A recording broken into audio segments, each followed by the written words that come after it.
I need you guys to be really honest with me right now. Is this camera too close to my face? Am I taking up too much of the screen? All's good there, good. It is. My wife left the house 2 hours ago, and I looked outside and it was bone dry. It was like cold, you know, it was relatively cold, but it was just like a grey day.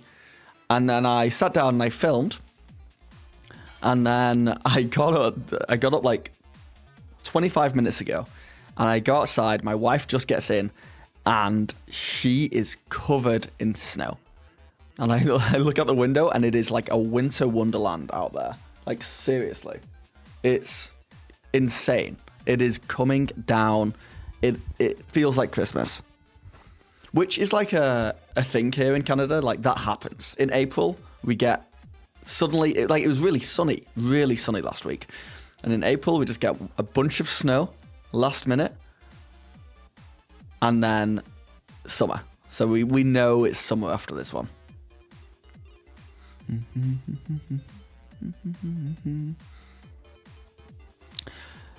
Manitez, it is and I love it. Well, it's snowy outside. You're a fan? CB Flem, how's it going? Hello. How's YouTube? Would rather have snow here. Here is so hot. It's literally a nightmare. Oh no. Yeah, there's no winning. There's no winning. The reality is, I don't mind either extremes as long as in my house I have like either heating or air conditioning. That's the important thing. And here in Canada, we have heating, but we don't have AC in this house. So when it gets hot, it gets bloody hot. I think this summer I'm going to buy a portable AC unit. I just need something that I don't want to be putting anything out my window, you know? You guys know. So much same in Norway. Now we've finally had the real first day of spring. 15 degrees Celsius is pretty sweet, and the sun is shining. I think that might be my favorite temperature around that. Because it's like t-shirt weather, you can still wear a light jacket. It's like light jacket weather. I think once you get in the 20s, I'm not a fan. Not a fan. Mm-hmm. Good thing you live close to the ocean. So inside the house is fresh. Oh, very nice. Yeah, I don't live near an ocean. I live near a big-ass lake, but that's about it. A portable AC unit has been a lifesaver during the insane hot months in the summer. Now, your portable AC unit, is it just a square block that you plug in, or do you have to do stuff with it? I presume you've got to put, like, water in it, or, like, something. But it's not, like... got a tube that's hanging out the window, right, Leon? Try my hardest to like navigate the confusing world of portable AC units. It's complex. Bum bum bum bum.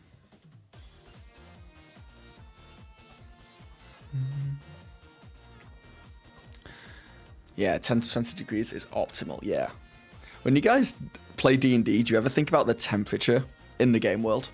Does that ever... because it doesn't really ever occur to me, and it probably should. I never say, like, you guys wake up in the tavern, and it is a hot day. I feel like I should start doing that. In fact, I often don't think about weather at all, unless it's, like, really setting a scene. I know some people use, like, weather dice, and they just roll some dice to see what the weather is doing in-game. It's not a bad idea. Now you're thinking about it. The portable one I have has a tube for outlet, goes out the balcony door, and water which you can add. See, I don't want the tube. I don't want stuff going out of a balcony or door, because cats can escape. They figure out a way. I also have this net. I have netting on my window, so I can't actually get out there. Boom, boom. I don't know. I'll have to Google it. I'll have to find out exactly what the tube does, because I don't know. I'm naive.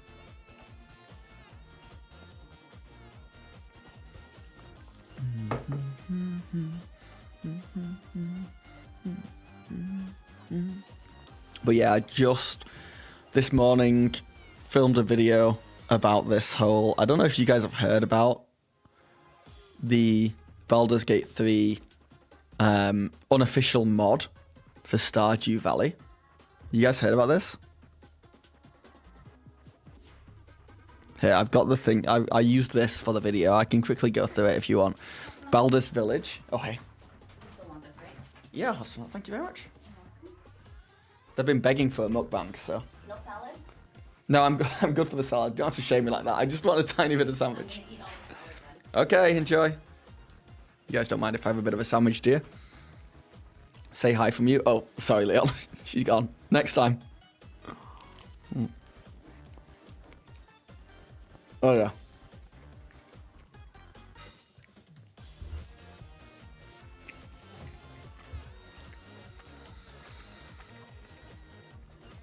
I think it's a bit of a tempest in a teapot. What's they have to protect their IP? I think if it was any other company doing anything else, this would be completely fine. But because of Wizards of the Coast's reputation right now, I think they should do better at looking into what's going to give them a worse reputation. I think it's like a pepperami salami style sandwich with some chili jam, which is really nice. But I agree, Mike Dog. My take is like, as just a consumer and viewer, like, do whatever you want. But as someone who is like keeping an eye on the space, and it's just like Wizards of the Coast know that if they do something bad, there's going to be a huge reaction to it. So you would just think that they would be on their tippy toes a little bit more.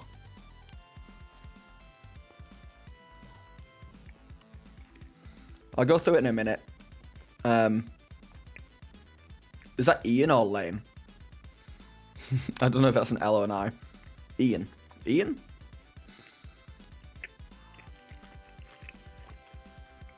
I logged into Twitch on my wife's computer, so now she's chatting as me. I don't think she's realised it. Yes, it's very good. Bonus reaction. You're going to keep chatting as me. It just might be a bit confusing. Oh my god, lol. I was like very confused for a second. Bonus reaction about what was going on there.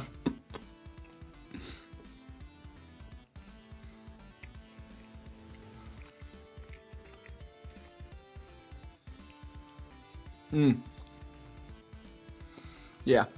The video, I understand, guys, that I'm not telling you what's happening. I'm just kind of having a conversation with the people who are in the know, but I'll get to it.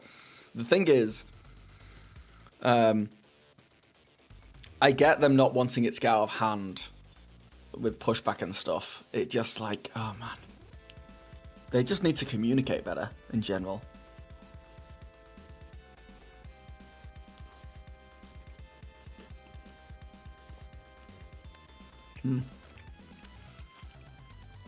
Yeah, Cat, they should. They may be banking on hoping the ones left are hardcore TTRPG players that will not walk away no matter what they do. I think they've found them already. I just don't think they're just bad at being public facing. I think they're just really, really bad at it. I'm sure like on the other side, on the business side, they're phenomenal and they're praised for it, but from consumers looking in, they're terrible. And they just need better PR. That's what it comes down to. Just better PR. Like, yeah. I don't know. It just shouldn't be a big deal. Companies fire people all the time. Companies do these things all the time. Just Wizards of the Coast do it in a way that they just... It's almost like they don't care how they're perceived. And that makes things worse. Okay, Leon.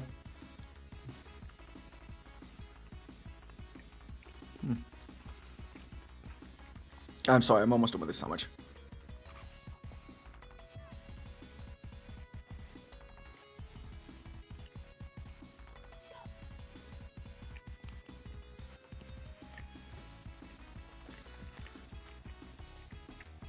To start a stream saying this drama is insane and then to make you guys watch me eat a sandwich for 5 minutes was not my intention. And I understand that is an awful thing to do, and I'm sorry.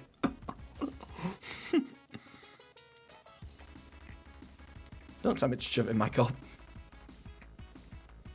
Yeah, you're wasting me. You're wasting me to eat.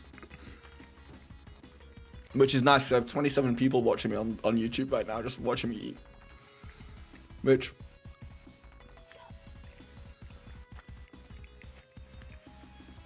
I'm obviously a lot more confident than I used to be because this will be a nightmare of mine. I'm eating cat the Mao. What's on the sandwich? Cat the Mao made the sandwich for me. It's spicy. 10 out of 10 content. Is it loud? Can you hear me?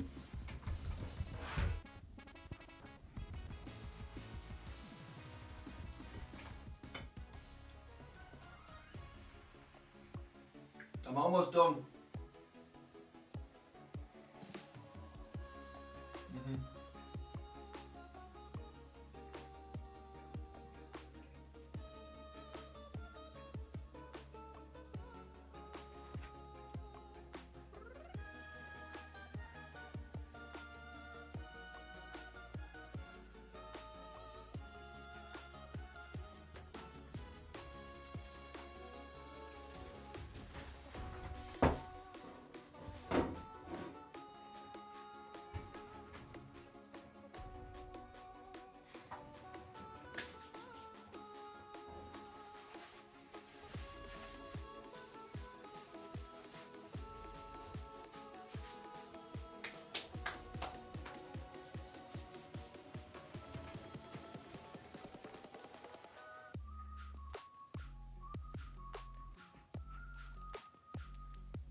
Oh my god.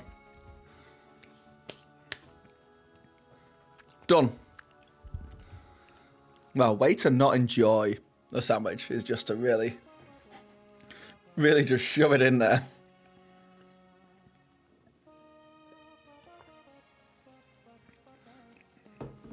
So to give you guys an unnecessarily overly detailed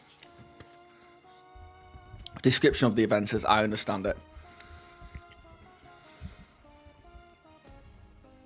We have this person here called Zun, who is developing with 2 other people in their spare time. They have full-time jobs.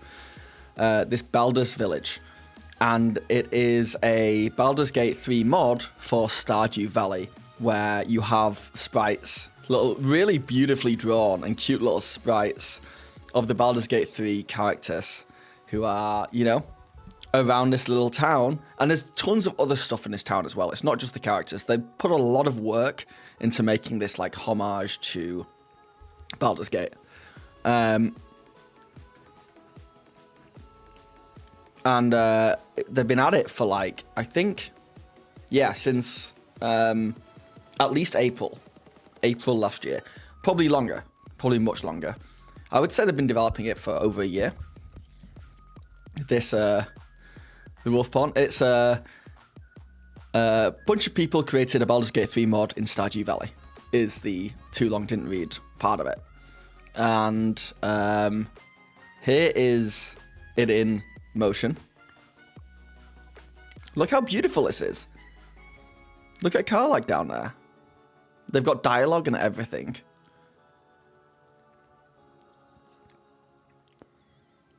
And it's just like a really cute little add-on. And it's created by people who love Baldur's Gate 3, who also love Stardew Valley. And not only that, but... do I have it here? Oh yeah, I had this on here because like these poor developers, these modders, were also just getting a lot of crap anyway. since we started working on this mod, we not only have received a lot of support, but also a lot of complaints and even attacks. So I'm going to say it for the last time, we are 3 Asian female mod creators with full-time jobs, not your private maids. So they obviously had a lot of people who were like very entitled, telling them what to do and what not to do in this game, outside of that. So it's like a stressful development.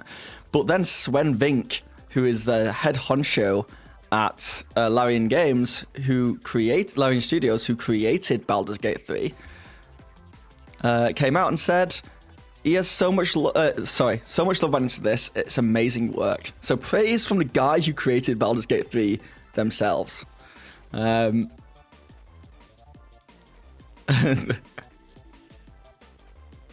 And then we also had this little news. Sven Vink says that your Baldur's Gate 3 crushes now belong to Wizards of the Coast. So Wizards of the Coast now own these characters. Nothing bad can happen there, right? Wizards of the Coast issues DMCA strike against Baldur's Gate 3 Stardew mod.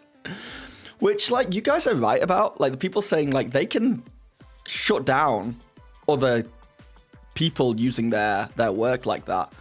I just think it's extra funny because the whole OGL stuff, the whole spirit behind the open game license, where anybody can use D&D's work, primarily its core rules, to create work, to share with the community and expand it. The whole spirit behind that is to like allow something like this. And it's so obvious that Hasbro hates that OGL stuff that I want to shut it down and make a closed garden. So yeah, Wizards threw a DMCA strike against these poor, defenseless individuals that were backed by the creator of Baldur's Gate. I say backed, like he liked the idea of it. And then Sven Vink once again came out saying, free quality fan mods highlighting your characters in other game genres are proof your work resonates, and a unique form of word of mouth. In my opinion, they shouldn't be treated like commercial ventures that infringe on your property. So it is one of those things where if you look at it from one side, it's like, oh, Wizards of the Coast and D&D saw that people were using their IP to create something and maybe even monetize it, shut it down. But then you look at it on the other side, it's like, oh, if Wizards of the Coast looked deeper, they would have seen that they were like harmless and it was kind of good for them and they don't need to like give themselves a bad reputation. Yeah, what's CDMCA to Stardew Valley mod? But got backlash and now Wizard looks like the evil corporate villains again. It's so funny. It's so, how hard is it just not to look like the villains? Then Sven says, protecting your IP can be tricky, but I do hope this gets settled. There are good ways of dealing with this. And were they monetizing it? I mean, it's just in development. I believe it was free. Someone can correct me if I'm wrong there. And the whole argument of like Wizards of the Coast were in their right and they should have been able to do it. And like, they then have, maybe to their thing is that they've come out and said Wizards of the Coast apologizes for mistaken DMCA on fans' Baldur's Gate 3 Stardew Valley mod. They were like, oh, it's a mistake, sorry, and they took it back. So they do feel bad about it, and they do think they shouldn't have done it, right? Or they were going to do it anyway, and they got so much flack from the community that they rolled it back. In which case, they shouldn't call it a mistaken DMCA fans Baldur's Gate 3 Stardew Valley mod. They should say, we messed up. We tried to do something. You guys hated it, so we're coming back. It's just the lack of communication. It's so weird. I read they already moved the MCA, and it's back up now, you mean? Or the game's back up? The game is back up now, yeah. You think they got too much hate? I think they are doing things that maybe shouldn't get as much hate as they do, but because of the type of company they are, it's like a friend who keeps betraying you over and over and over again. Then they do something where they betray you a little bit and you overreact, and it's not because of that betrayal, it's because of all the other betrayals. It's like they're not learning. So, I worked on a video this morning about this where I talked about this and other things and my general feeling of Wizards of the Coast right now. And in that, I talk about the fact that I'm usually the person defending them. Not defending them as much as I don't like being the grab the pitchforks and the torches and the townspeople form a mob and let's go attack the monster on the hill. I hate that mentality. But even this is getting to me now. Even this is getting to me.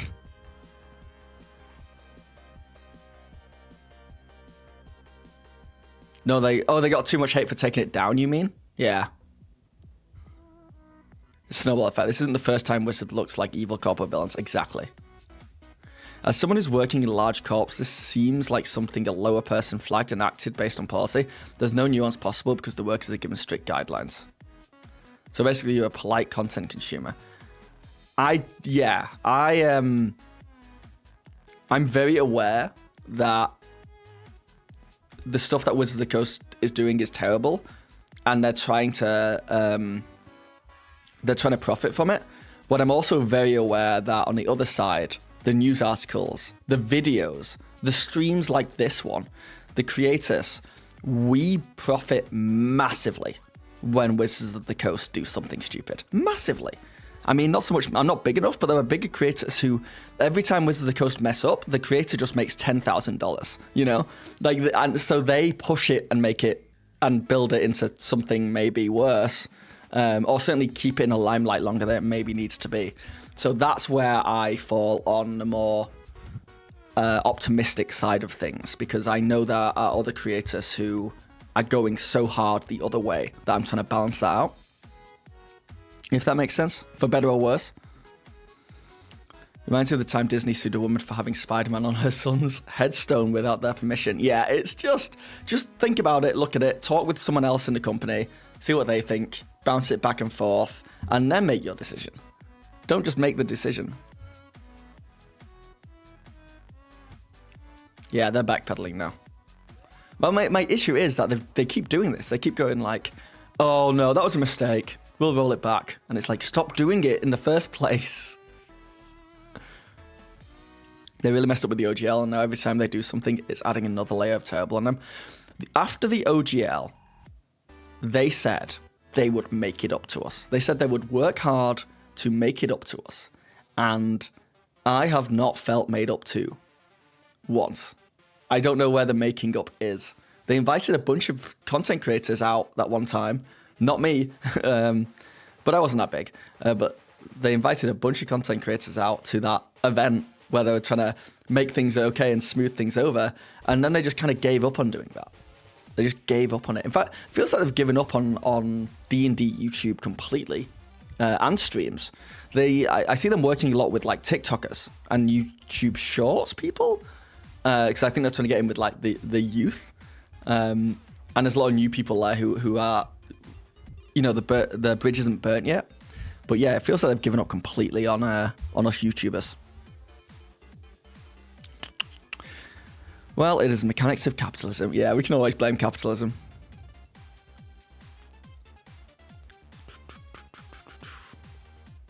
Everyone has a right to profit out of everything that's happening. The biggest problem with what's here at the moment is that they're furthest away from D&D TTRPG and making choices. That's what it feels like. With Project Sigil, that's what it felt like. You think that the last few core good people at WotC are doing their best and the corporate asshats at Hasbro are making them do these things? Yeah. I think there's a lot of good people.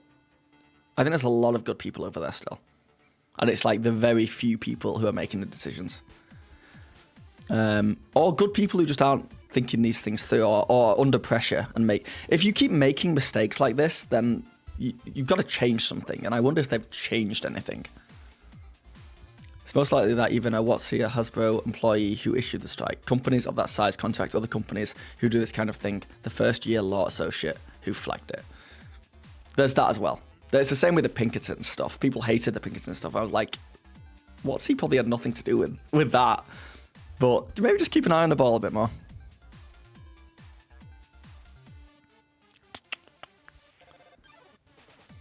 So I think it's the law that requires them to do this to protect their ownership of things. Well, then you don't say it was a mistaken thing then.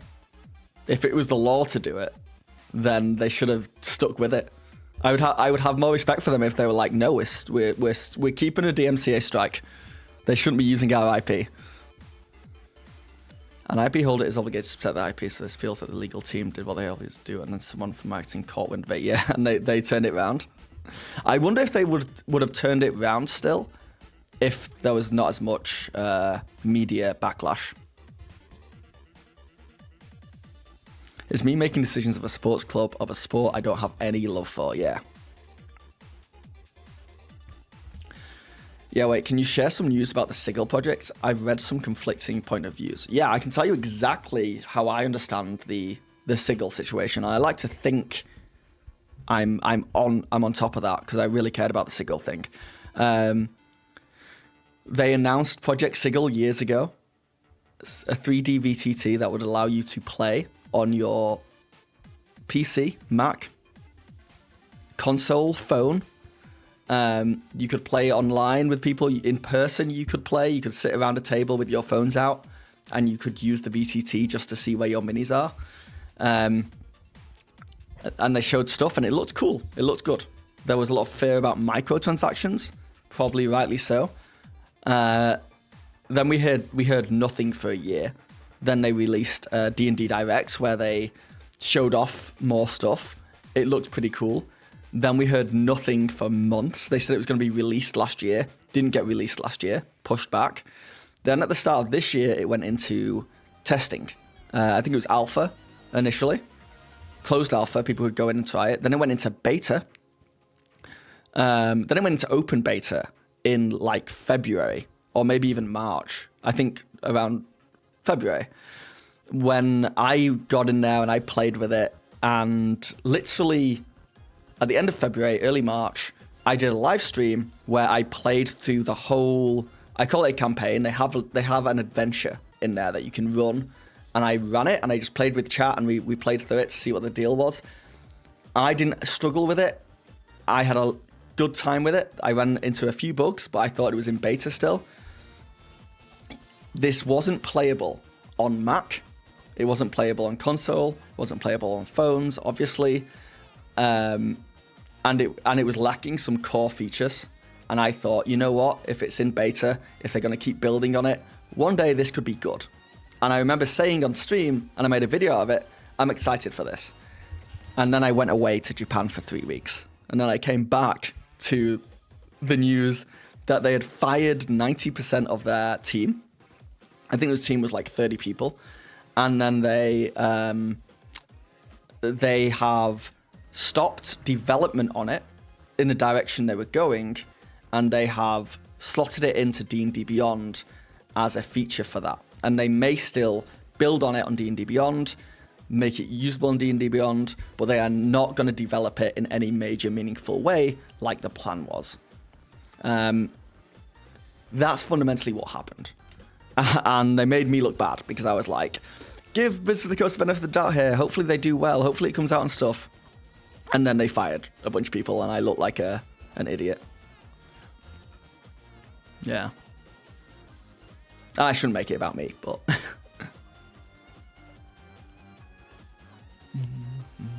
Can we mention other YouTube people on here, or is that a no-no? You can mention other people. We can start some drama.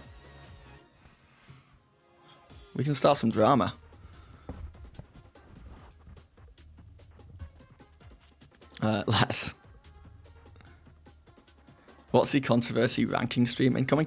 I would do it, but at this point, that's going to be an incredibly long stream. That's like a multi-day stream right there.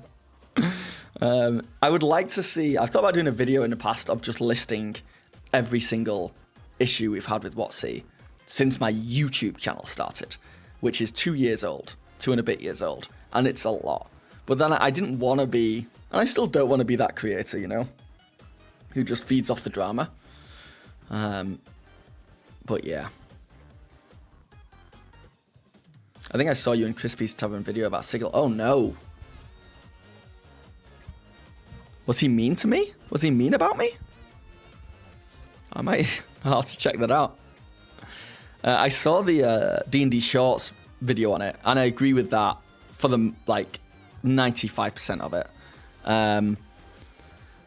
Like, I just think my issue with Sigil is that, like, I liked the idea of it, and, like, I'm glad they tried to make it. It sucks that people got fired, like, but outside of that, I'm glad they experimented with it, and yeah. What's the drama now, Phil? What you chatting about? Thank you for the follow, Animated Stool. How's it going?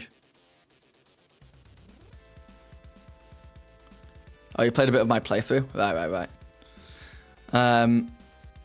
Yeah, it is one of those things where it's a shame, because all these individual infractions, you would just be like, oh, they messed up.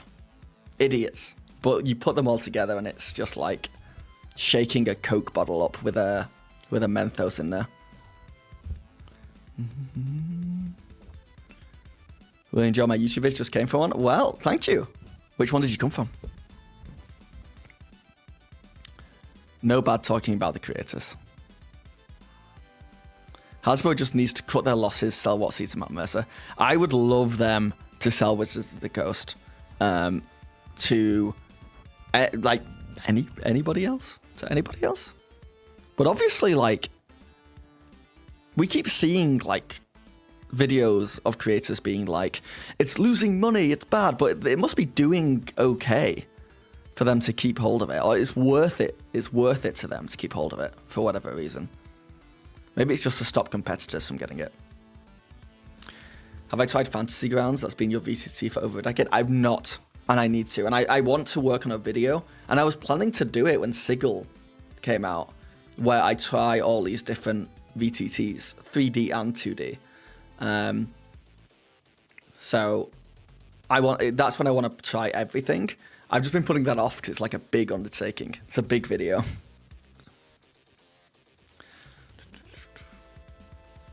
I don't think Critical Role would take WotC. I think there's too much past drama in there.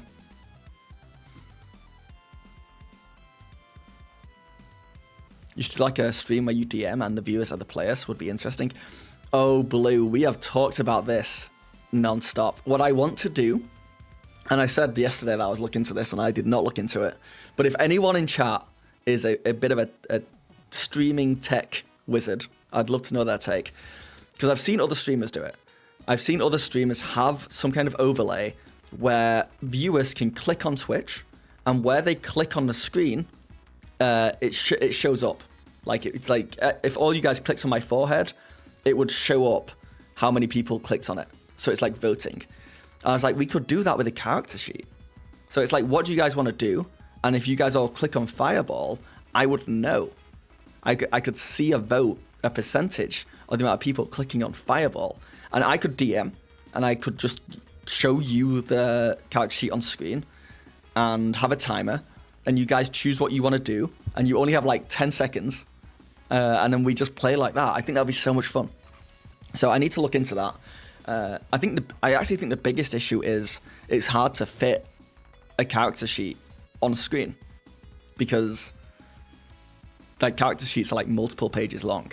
But if we keep it simple, maybe we have to dumb down the game a little bit and make it easier, so you only have like a few options. But I think it's definitely doable. I think it'd be fun as hell.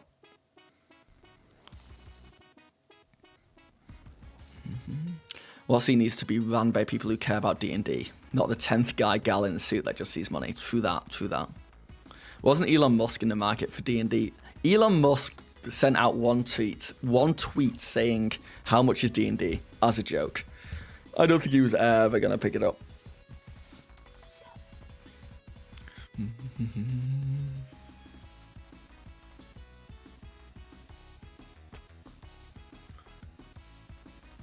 Amoral, that's the software. Let me note that down, actually. Is that true? A mural. Would you guys want to play that? I think it's got to be on Twitch, right? So I would need, like, everyone on YouTube would have to go to Twitch if they wanted to play. But yeah, we could play D&D together. I think it would be a lot of fun. A mural? All right, I'll look into that.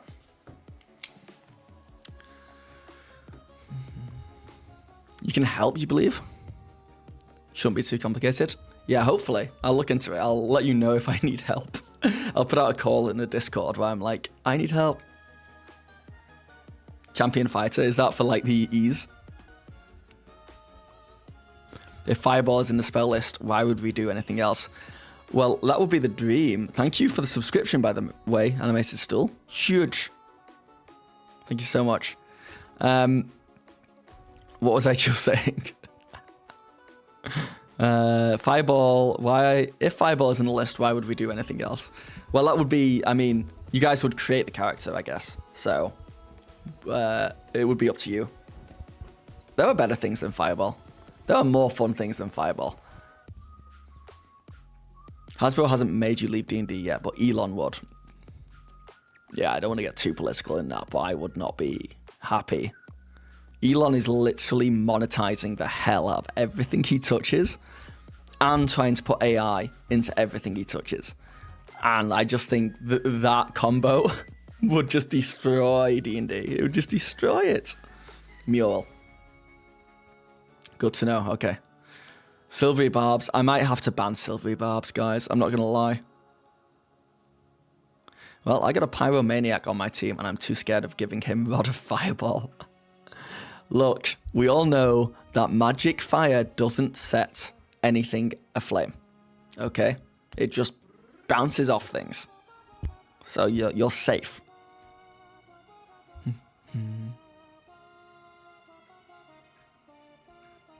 Anyway, so that's the drama, in a nutshell.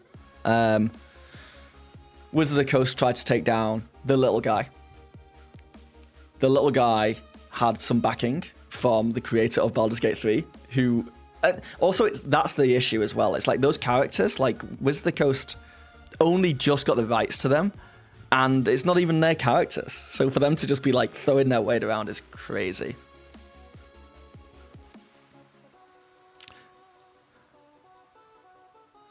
Your first D&D character was a fire Genasi sorceress. Lots of fire, so much fire. That's a rule. Unless the fireball states... Yeah,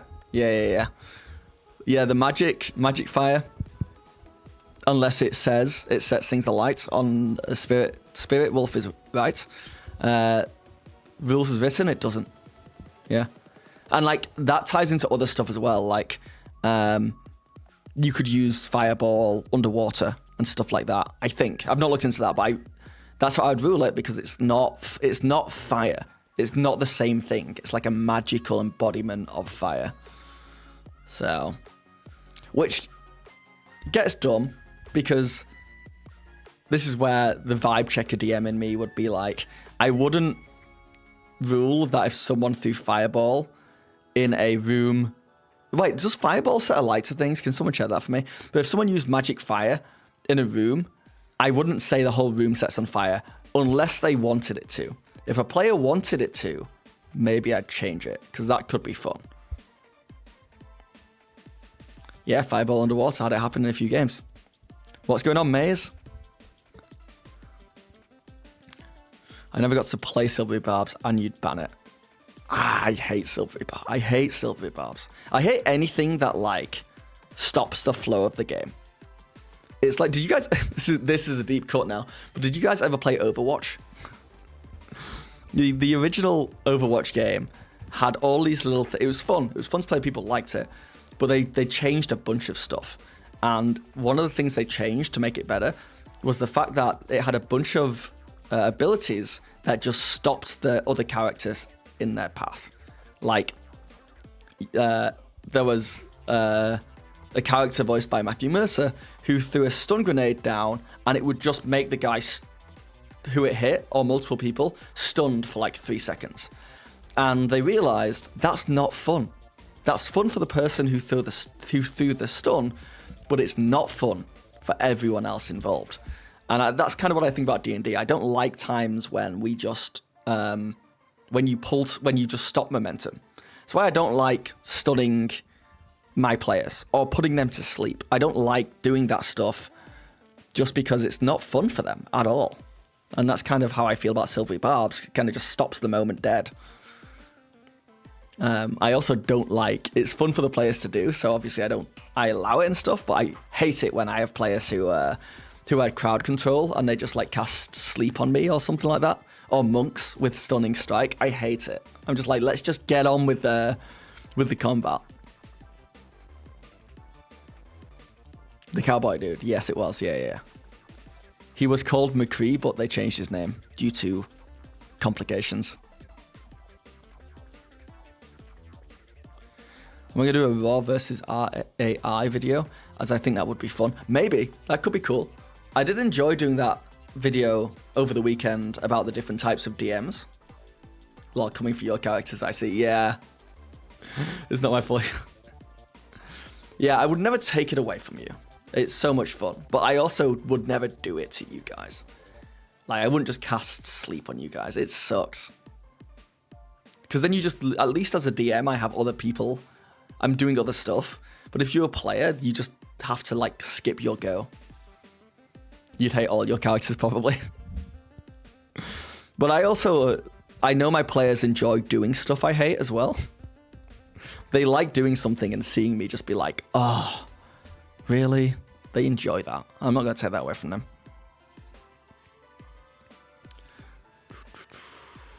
All right, Nerf, catch you later. Doesn't your wife play a monk? Mm-hmm. You love playing debuffers and controllers? Yeah.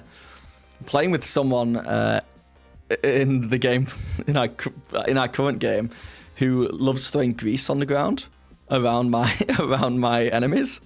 And my enemies just keep slipping over. It's awful. It's awful. They just bully me. Did I try playing D&D with AI? I've not, but I think that's a really good stream idea. I think it's a really good stream idea. Were you here yesterday when we were talking about stream ideas? I want to play D&D with ChatGPT, where ChatGPT DMs, but every time he asks me to roll, I say I rolled a 1. Every time ChatGPT asks me to do something, I critical fail. Or that's why I tell ChatGPT. So I just want to see how bad it gets. Like, what happens if I just critical fail every single time? How does ChatGPT get around that?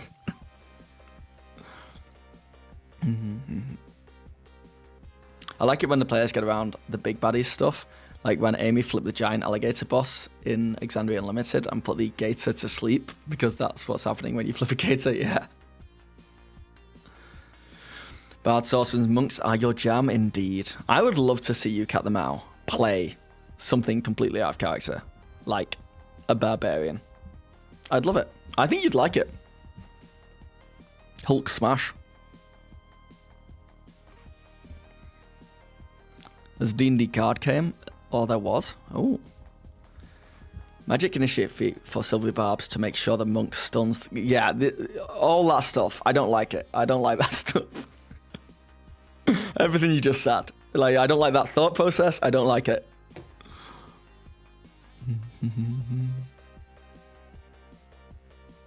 Yeah, monks were a step out of your comfort zone, but you still managed to play them your way. Got here late. What's the latest scandal topic? For your information, I played in ChatGPT 3.0 or 3.5, and I kept ending up in a story loop. Was interesting at first, but then very easy for me to manipulate. Yeah, I can imagine. Because ChatGPT is also, it feels like it's there to serve you. So no matter what, I feel like it's always going to give you an easy way out, you know? But maybe, like, what does it take for ChatGPT to TPK me? What does that take? Can I just say it? Can I just tell it to be mean to me and it would be? And as far as the scandal topic, it's Wizards of the Coast DMCA'd a mod developer for making a Baldur's Gate 3 mod for Stardew Valley.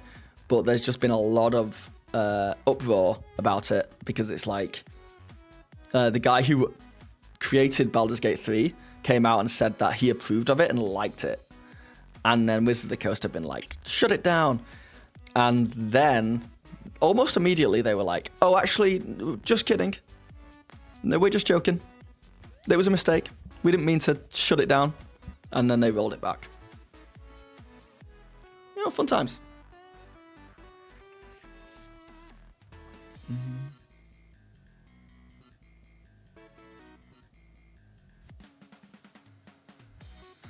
Boom, boom, boom, boom, boom, boom.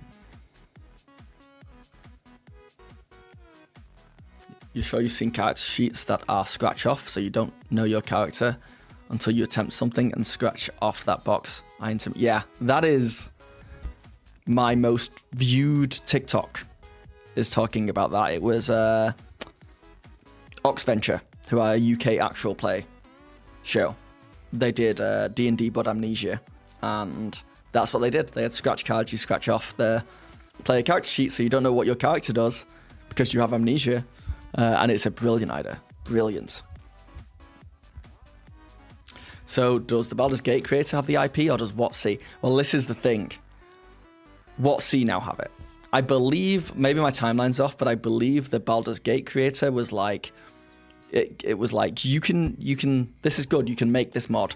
Then WotC got the rights like a few weeks ago and then immediately shut it down. It's just like, it just sucks. And some people are quite rightly being like, yeah, it's just Wizards of the Coast, like protecting their IP.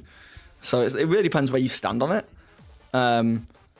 My point of view is that like, if any other company did it, maybe it's more forgiving, but because Wizards of the Coast keep doing stuff like this, keep ending up in scandals, we have to be a little bit harsher on them moving forwards. I'm still bummed that we're not going to get Project Sigil. Blue, thank you for the follow. George. Right. But yeah, that's fundamentally. I mean, the scandal is also Project Sigil as well. Still, I feel like that's still an ongoing thing. So it's like a double-edged sword.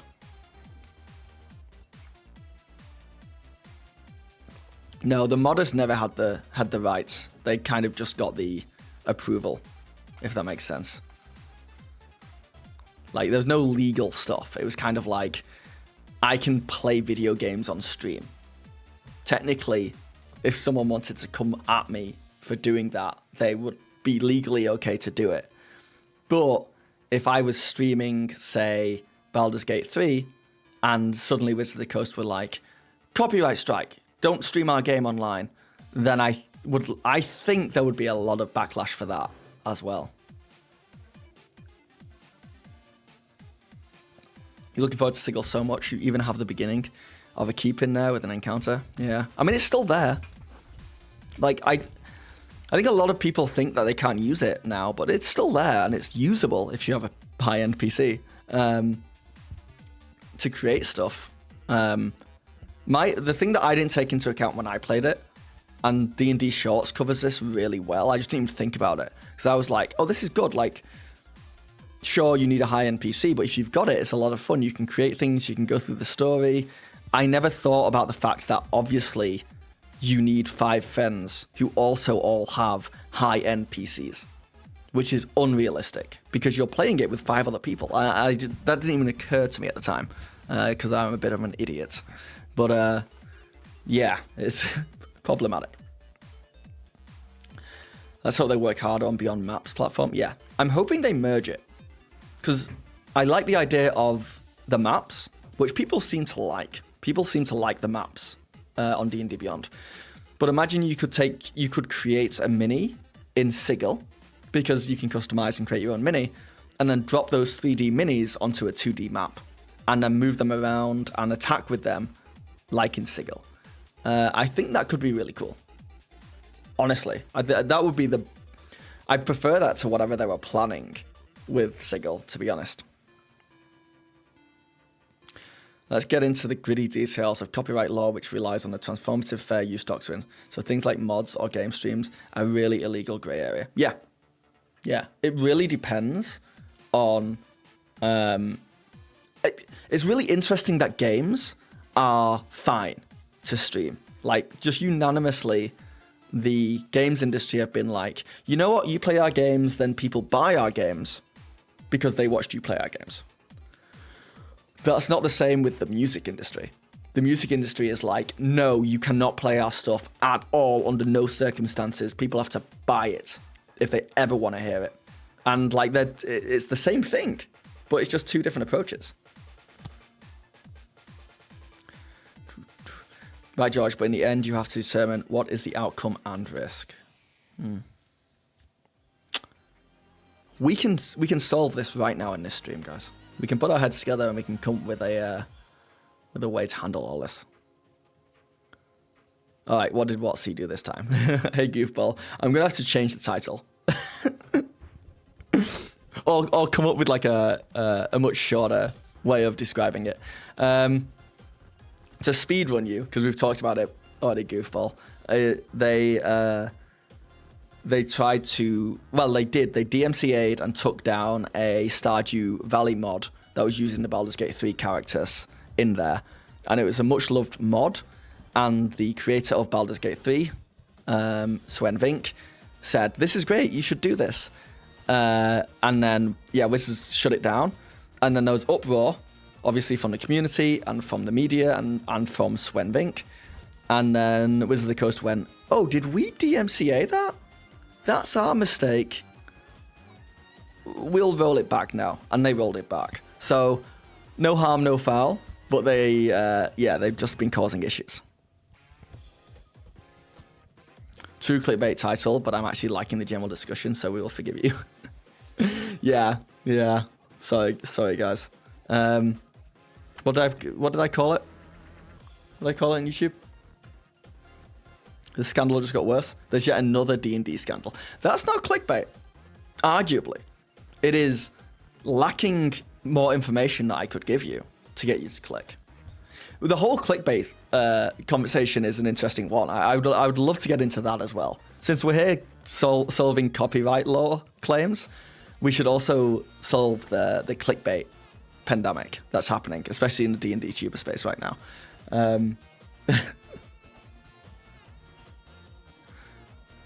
Honestly, that's just kind of more the same. I'm used to it at this point. Yeah, it's not clickbait, actually. We got pretty good into the issue. Yeah, everyone's got like a different thought on clickbait, I think. A different like constitution level for it. Because for me, clickbait, not in my own videos, but when I'm watching other people's videos, it's not the clickbaity title itself that gets me. It's the first 30 seconds of the video. And there are creators out there in the D&D space who will do a really clickbaity title that is just like, this insane thing happened, you have to hear about it right now, it's an emergency. And then you click on the video and they spend literally minutes talking about something else. Or like playing around the actual thing. Because they know the second they say it, you've got what you want and you'll leave. That's my issue. I don't like that. But yeah. So you fixed the chat overlay so it doesn't cut my name off anymore. That wasn't the intention of doing it. But if that's that works. Now you completely butcher the entire words. And the sponsorship. Yeah, they get to the sponsorship. Yeah, that's my issue. And they know what they're doing. And there's actually no creative integrity to it at all. I also don't mind clickbait as much if it's 1 in every 5 videos, you know? It's when it's every single video is clickbait, and it sucks. That sucks. But I'm not above doing clickbait myself. I've done clickbait in the past. I always try and make the video itself as informative and worth your time as possible. And the clickbait part, like the thumbnail, I try not to lie. I just, that is there as a marketing tactic. There's no lies. At least that's what I try to do anyway. But I've not clickbaited for a while. But I will. I'll clickbait again. Tomorrow, I think. Oh boy, the channel that always goes, is CR going down? Yeah. It sucks as well because there's some creators who I look at and I'm like, If you made like some original content that wasn't just reactionary, you'd make really good content. Like, you've got a really entertaining personality. I think you could, if you just like really thought originally and outside the box and made something you actually like cared about, you'd make phenomenal videos. But as a creator, and I felt this, it's so easy. It's so easy to make that rage bait content and so profitable, time to money situation that like I'm not accepting it. I'm not saying it's okay, but I understand the rabbit hole that people drop down, especially if people are doing this as like a side gig and not as a career, and they don't actually care too much. It's like they're here for the paycheck.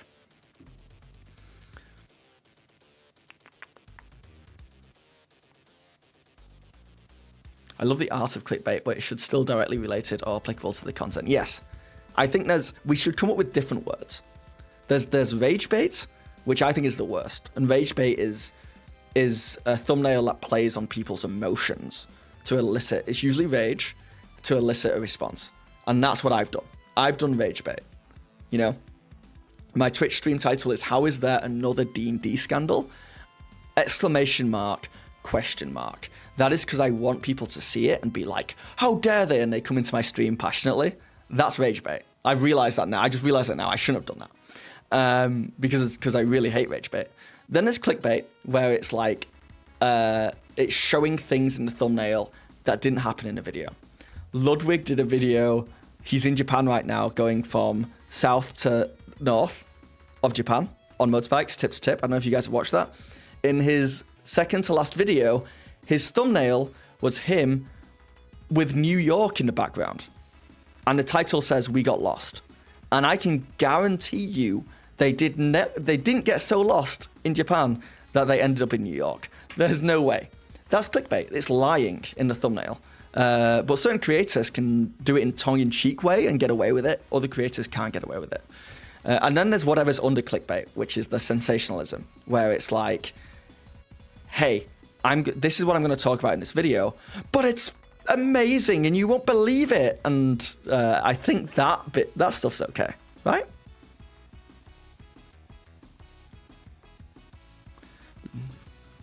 But who knows? Hold on, let me catch up on chat. Octavio, what did I miss? Just me ranting about clickbait. Lol, that smile though when he admitted to it. Oh, me, when I realised.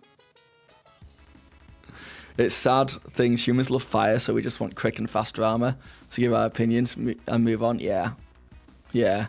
It's very hard not to click on something. Sometimes I look at clickbait and I'm like, I know it's clickbait. And I know I'm going to get angry when I click on it. But I have to see how they turn this into a 12-minute video, you know?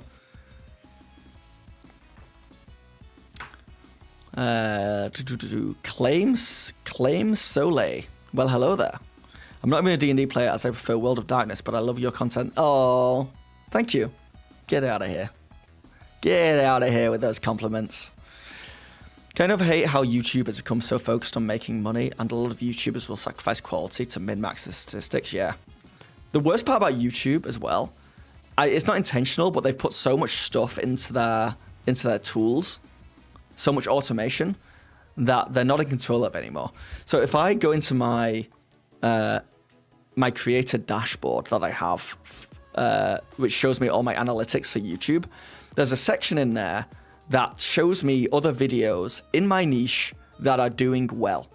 And it fundamentally says, you should make videos like these videos because these videos are doing well. And when you look at those videos, they're all clickbait, they're all rage bait, they all have the scandal just got worse stuff, which promotes, YouTube is literally telling me to make that content, which is very annoying. Well, now we know not to click on tomorrow's video because it's bait. You guys don't need to click on tomorrow's video because we've talked about it already. It's talking about this this Stardew Valley Baldur's Gate 3 drama. Casey, what up? Don't call us dense. We're the Bonus Action Faction. We are not changing the name because someone falsely accused me of having a dent in my head. I do not have a dent in my head. We are not the Dents. We're the bonus action faction. All right, Hadcam, have a good one. Sorry, I'm lacking behind in chat. I'm just going to skip a few chats. If I missed your chat and you want me to answer, just type it again.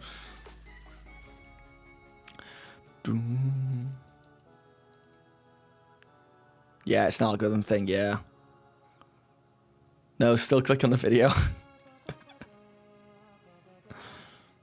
The bonus faction action. The faction action bonus. We are the Dents. Oh boy, fine. I mean, that's why I clicked on this stream, but I never click on Rage Bait anymore. I just click every video from people I already trust, like you. That means, yeah, I guess you can build up a reputation over time. Still, it's not something I like to do, and it's not something I try and do often.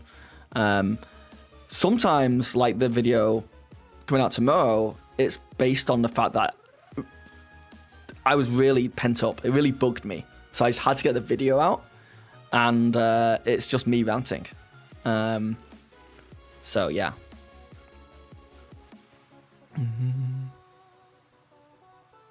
My hair looks great today.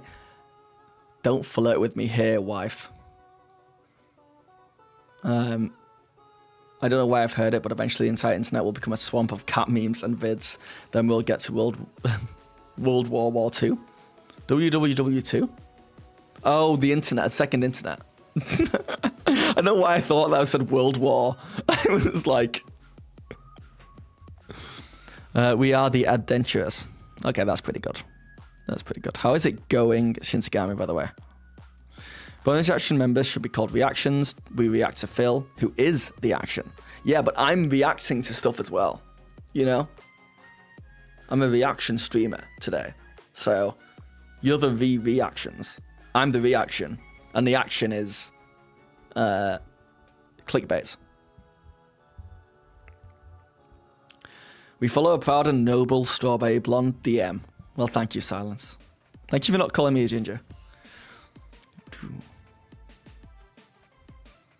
Well, I know it's probably been asked and answered, but I'm new here. Why is the YouTube channel called Bonus Action and the Twitch is called Bonus Reaction? Michi, because someone already has Bonus Action on Twitch, and I'm mad about it. I'm angry about it. I think I should try and change the name, because I think after 3 months, if you've not streamed, then you lose the rights to the name. And I'm pretty sure whoever has Bonus Action doesn't stream. Also, I thought it was kind of clever. Bonus action, and then the stream's bonus reaction. I don't know. But it's probably confusing people. So. JR, hey, I'm a newest DM who's done a few sessions so far. Your videos have been very helpful to get your brain mice spinning the wheel. Good, thank you. That's what it's there for. That's what they're there for. Get some wheels spinning.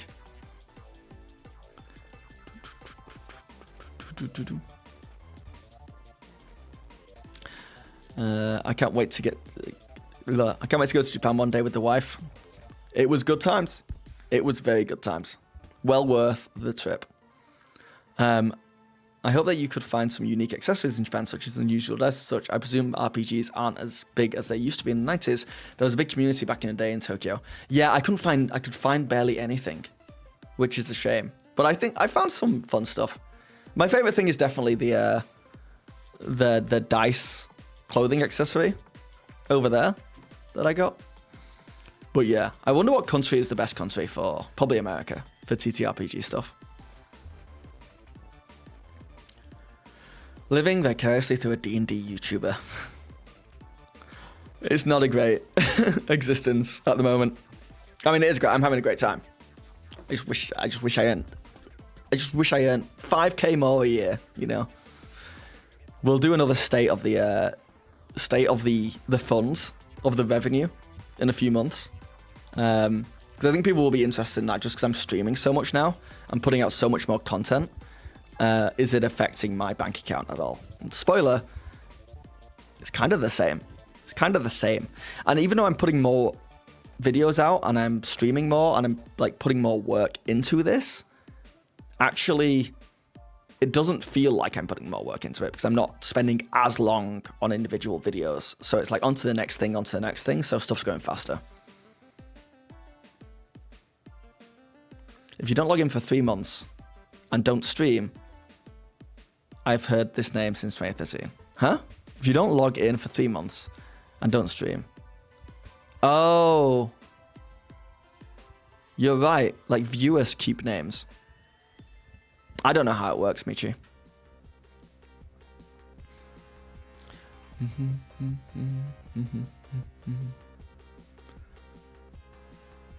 Stop that. 3K is nothing. Goofball, thank you so much for the super chat over on YouTube. 27 sec. Huge. No, thank you. That was not me trying to pull money out of people. But thank you, I appreciate it. You just search bonus action on Twitch, there's no channel with that name. You might need to grab it now. I will try. After this stream, Cat the Mail, remind me. Try and get bonus action. Bring it back. Germany and France are also huge RPG markets. France has had amongst the oldest LARP communities and languages exclusive books. They were LARPing and D&D back in the late 80s in various cities. Yeah, also, I was surprised to find, when I started looking into how many actual players there are in the world, there's some huge actual players in, like, bigger than, like, Critical Role, in, like, Spain, I think. Not D&D, though, like, other games, which is crazy.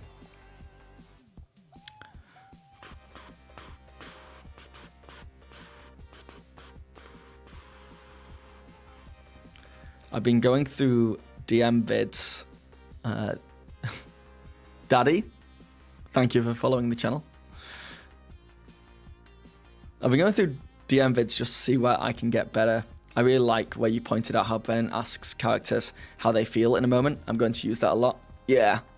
Brennan's a really good one to watch and just, like, observe. Because he obviously has a lot of, like, things he falls back on. Like, structures in place that help him DM in the chaos. And one of them is he uses the same phrases over and over again. And, like, that's one of them.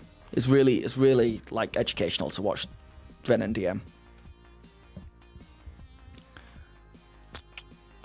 America is great for D&D stuff, but if you want great TTRPG store, you need to go to the Sensory Box in Calgary, Alberta. What makes that one so good? So, my players are unknowingly helping smuggle a stolen dragon egg for a villain. Though they've all but figured that out, lol. I want the mother dragon to get them to recover her other 2 eggs. Oh, quest giver. I remember looking up your name, and there's actually another account called Bonus Action, and it really confused me. I thought your account has been wiped. There is someone on Patreon called Bonus Action who does, and Instagram, who does homebrew items. And is bigger than me as well. So there's that confusing. And I always said that I was going to change my name. Once I got bigger, I would change my name. Either to my actual name, which is Phil, or to some other D&D or TTRPG related name, just so that I'm not... Because technically that guy on Patreon came first. So I feel bad. I didn't know at the time when I got my name. I never thought I would be at 50k subs, so... if I get to 100k subs, maybe we'll think about changing my name to Phil from the Past. Michi. Texas, I'm doing good. How are you? Also, hello from Texas. Watch someone just grab bonus action now because it was free. Don't grab bonus action and sell it back to me, do you think? Cult and Cthulhu are big in countries like Spain, France, and in Europe in general. Any advice for how a mother green dragon would convince the party to help her? It knows gays, but I don't want to force them, you know? Getting your players to do what you want them to do is entirely dependent on the players. You could do the Dabra and Wall 3-hook trick, where you give them a narrative hook. So by helping this dragon, it's going to help them get something in the story. Also, if they help the dragon, they get a monetary hook, they get paid some money, and also an emotional hook. So make the dragon just likable. Like, make them want to help the dragon because, the dragon needs the help. Yeah, you could give multiple hooks like that, so that no matter what kind of character they are, whether they want money, whether they want fame, whether they want plot, that's the best way to do that. Or if you want a dragon to be evil, have the dragon kidnap a NPC they love and force them to do it. Oil up from Roll Initiative. Oh, it's the largest game store on the planet. Seriously, there are videos. The one in Alberta?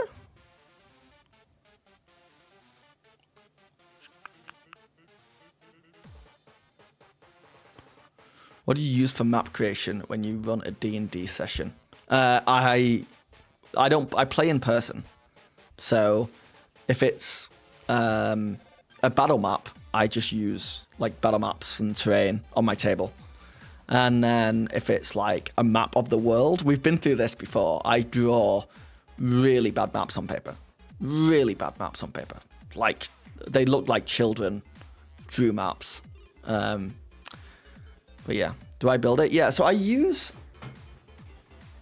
don't have them up here, but you'll see them in my videos all the time. I use low-key battle map books, which are just like flat battle maps with different terrain, like images of different terrain. So you could get like a forest battle map, an ocean battle map, a pirate ship battle map from them, and then I have pieces of terrain that I've either bought from like WizKids, or I have a friend with a 3D printer who's like printed some trees and some rocks and some pillars out, and I just place them around that map, and then I'll play with minis. And I also, how could I forget? I also use Warlock tiles as well, which are down there, where you can literally build buildings from set tiles, also from WizKids. So that's kind of my go-to stuff, and it doesn't take me very long at all to throw something together because I just randomize it almost. I'm like, this is how I feel today. This is kind of what it looks like. A monetary incentive can do a lot by itself, depending on the players are. Yeah, one thing I've learned though, Conkwell, is that I used to rely very heavily on monetary incentives because I had a lot of players who would do stuff for money, and they ended up with way too much money. And it's very hard to come back from your players just being absolutely rich.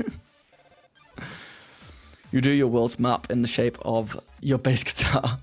Very cool.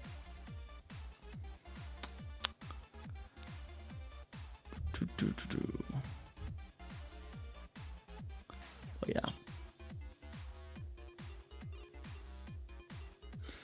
Bum bum ba da ba boom.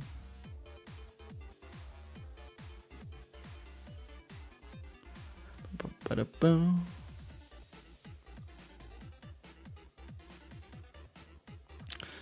Where's Roll Initiative keep putting Thug Shake when?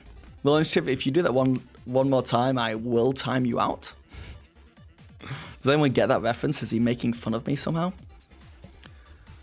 Feel like having a dragon as a potential future ally would be pretty damn good incentive. Yeah, that as well. Like if the dragon will help them with stuff.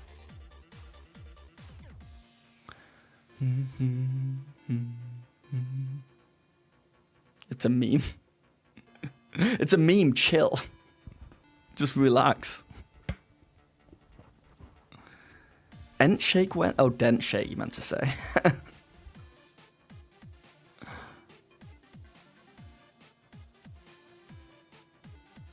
Or did you say dent shake? And it's just my screen cutting it off. Yeah, I think he's showing some of her horde and her being a mix of angry and motherly. We'll see how it plays out next week, fingers crossed. Yeah, you should try and have something in place, JR, for if they don't want to help the dragon. Like another kind of quest giver or something that they can like go to instead. Dragon ally? No, dragons are meant to be killed. No, dragons are meant to be killed. Oh, we got ourselves a dragon hunter. Rice trick for world map, guys. Just dump rice on a piece of paper, outline, and then add a few little ones for islands. Yeah. Then you can just put the rice back into the bag and have it for lunch. Just being curious, what's your opinion for D&D-esque shows like Record of Lodoss War? I've never watched Record of Lodoss War. I know it's old at this point, right? But like all the animes that have kind of been inspired by that, I'm a big fan. I love D&D inspiring a ton of different stuff. So yeah, I'm a fan. Like Delicious in Dungeon is like the latest one, I think. Though Cat the Mouse was watching Frey run recently, and she was saying this is very D&D. Running a finale to our mini campaign on Sunday. Think our players might try to negotiate with a young adult white dragon, but don't want them to really. Yeah, white dragons are like little jerks. Yeah, it's just getting cut off on my little chat box here. You do have one of the longest. Oh, there you go. I've fixed it now. I've just pulled it out a bit. You do have one of the longest names I've ever seen. You didn't want to do just Mr. Goofball. Can I post links to documents about the game store in Calgary? Storyteller, are you in my Discord? You can try. I don't know if it'll block you. I think it might block you if you try and post a link on here.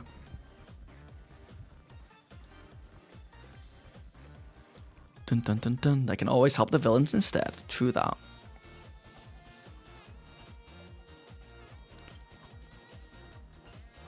Oh, Dragon burns the party to a crisp because the party tastes good with ketchup. I feel like money in Faerun can be its own whole subject. The range of costs, 1 CP for some basic food, or 1 gold for a great meal, or 1,000 gold for items.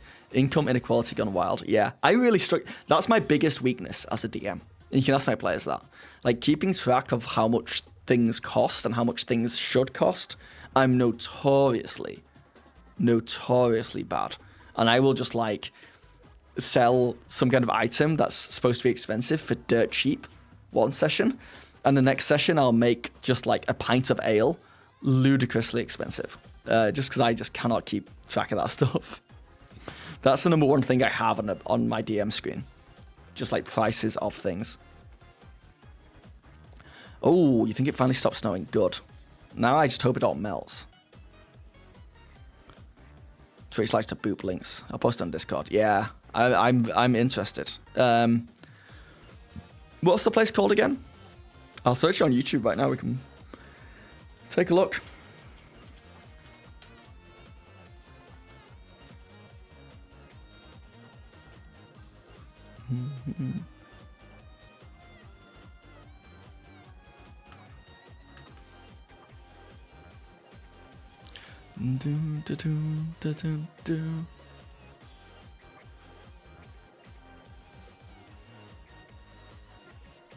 Cut them out. Renowing, I like to call it. I got soats going for lunch today. Yeah, it's insane.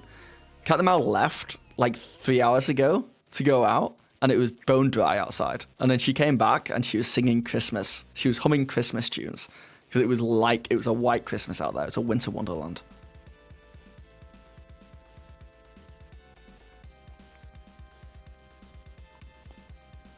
Yeah, it's definitely worth playing Baldur's Gate 3 full initiative.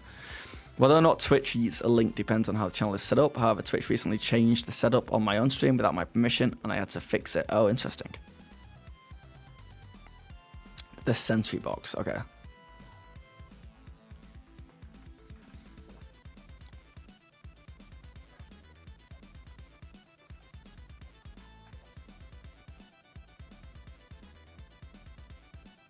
Canada's Dun, dun, dun, dun. largest game store has something for everyone. Build your armies with our large selection of Warhammer. Adventure or tell amazing stories with our dragon-sized collection of D&D accessories. No. Explore history Multiple with floors. miniatures and strategy games upstairs. And browse our massive selection of board games from easy and beginner-friendly to hard to master. Come find your fun at the Sentry Box. Sentry Box, just 2 blocks west of Sonalta Station. 2 blocks west of Snelter Station. We have a pretty big game store here in Toronto called Meeple Mart, which is like, looks probably not as big as that, obviously, but looks pretty sizable.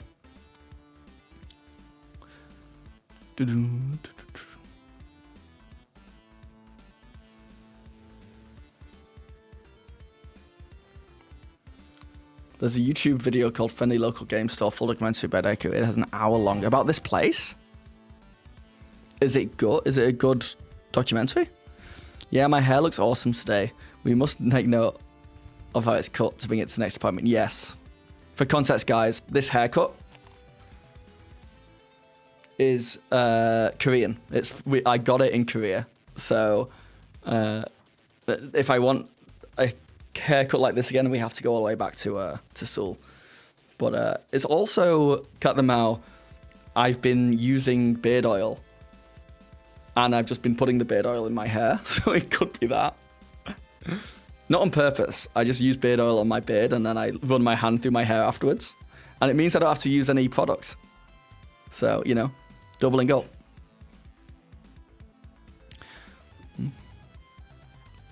It's very good. Okay, let me have a look. Friendly Local Game Store, full documentary.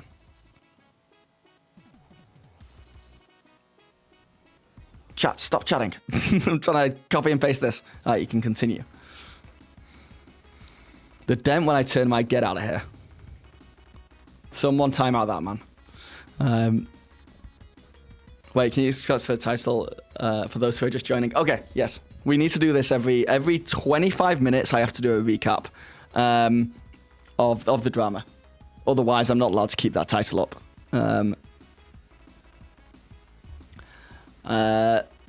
These developers, there's 3 developers who in their part-time developed a mod called Baldur's Village. And it is Baldur's Gate 3 characters and things in the game Stardew Valley. It got a lot of love, including from Sven Vink, who created Baldur's Gate 3. He's like, so much love went into this, amazing work. He was a fan of this. Then, like a few weeks ago, Wizards of the Coast got the rights to Baldur's Gate 3 characters. It moved to Wizards of the Coast. And what did they do? They immediately shut down this much-loved mod situation. Like, just destroyed, like, took it down from where it was up and pretty much shunted a year's worth of work from these people who just love D&D and love the game and wanted to make it. Then there was a big uproar, and then Wizards of the Coast were like, oh, our mistake. We didn't mean to do that. Where was it? It's somewhere. Yeah, they were just like, that was a mistake. We did not mean to do that. Our bad. And it's just like, ugh. So that was the latest scandal. But it's on top of the scandal of Sigil being fundamentally shunted. So that's it. That's it. But I made that into a whole 20-minute thing at the start of the stream. So, you know, just really milking out that content and that title. For the views. Hair is hair. But there was no dent when I turned my head. There was no dent. And yeah, what's the king of absurdly terrible PR moves? It's like, fair enough, respect the hustle. Oh, of me using the title. Yeah, we've said this before as well. It's like, it's Wizards of the Coast's right to shut down people using their work. It's just not in the spirit of D&D. It's not in the spirit of the OGL. And it's also like, you know, they keep doing stuff. And they keep getting in, like, they need a PR person. They need someone to just be like, hey, maybe this doesn't make the company look good, don't do it. Because they obviously don't have that person. Howdy, I've never seen your content before, but I got recommended the video showing off what you bought in Japan. Quite cool. I subscribed. Oh my god, thank you, Eco Thunderbolt. That genuinely means a lot to me. It makes me feel good because that video was a 10 out of 10 YouTube video. Which, for people who don't know, that doesn't mean 10 out of 10, you know, IGN rating really good. That means that out of my 10 last videos, it's doing the worst. I put that video out today, and it was doing really badly. It was getting like 1/10 of the views I normally get, and I was just like, oh no. Oh. So I think I'm going to go, if views have improved now, I'll leave it. But if after the stream, I might try changing the thumbnail But maybe people just don't care about it. I thought maybe it was just a bad video, but if you liked it, then thank you.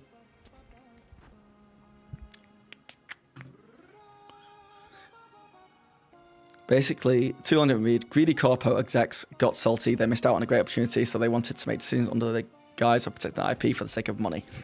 Yeah. Has continued pulling this shit as their competitors increase in number. Yeah, I just wanna slap them and be like, wake up! What you doing? Get out of autopilot. I wonder how much thought actually goes into stuff like this. Like, is there some minimum wage? What's the employee whose job it is? Just, yeah. I'm actually the cynical side of me, goofball. The really cynical conspiracy theory side of me wonders if when Dungeons and Dragons is in the headlines, you know, it's the whole all publicity is good publicity thing. It's like they can either just do nothing and no one thinks about them, or they can do stuff like this and then people think about D&D and we talk about it and we make videos about it. Maybe it's a ploy, you know? I don't think it is though, because it's a bad ploy. There's better ways to do it. Well, now I feel bad for not watching it. Don't feel bad about it. No, it's all good. If you've not watched it yet, goofball, it's because the thumbnail's not good enough. I need to make a better thumbnail that makes you click.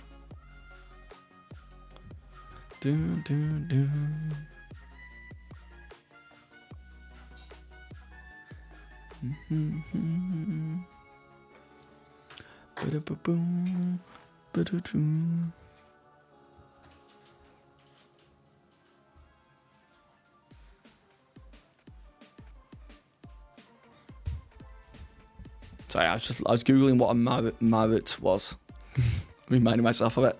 I don't know, real initiative. I think that's a reasonable argument. A free mod is fair use. It's not financial gain. It doesn't affect BG3 sales because it's such a different game. Yeah. There's like an argument there either way. Like, if you wanted to tell me they should allow it to happen, or if you wanted to be like, no, they should shut it down, I feel like the right person could agree with both people. For me, this isn't about what Wizards of the Coast did. For me, it's like the fact that they made headlines in a negative way again. It's like, stop doing that. Stop appearing in headlines in a negative way. That should be your one mission in life. Yeah, it's not, apparently. Cool Cylinder, what is the deal with the Switch stuff? Because they had the Nintendo Direct today. Have they released? I've not looked at anything to do with that. So what's going on there?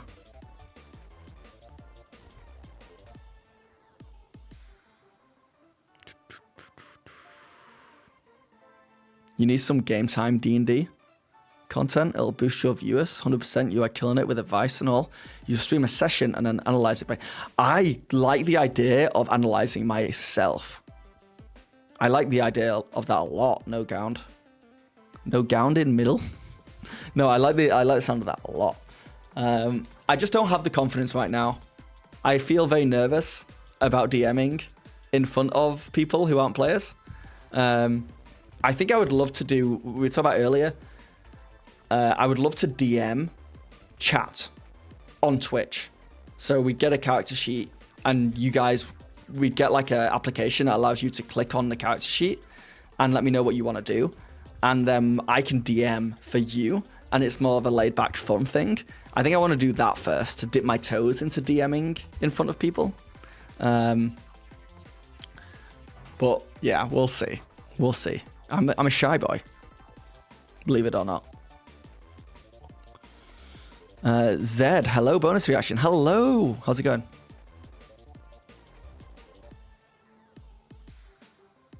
Your internet is terrible right now. Oh, sorry, buddy. D&D sales increased massively after they fixed the OGL scandal. My conspiracy brain has thought they immediately decided to walk it back, but wanted to ride out the publicity. Hey, maybe.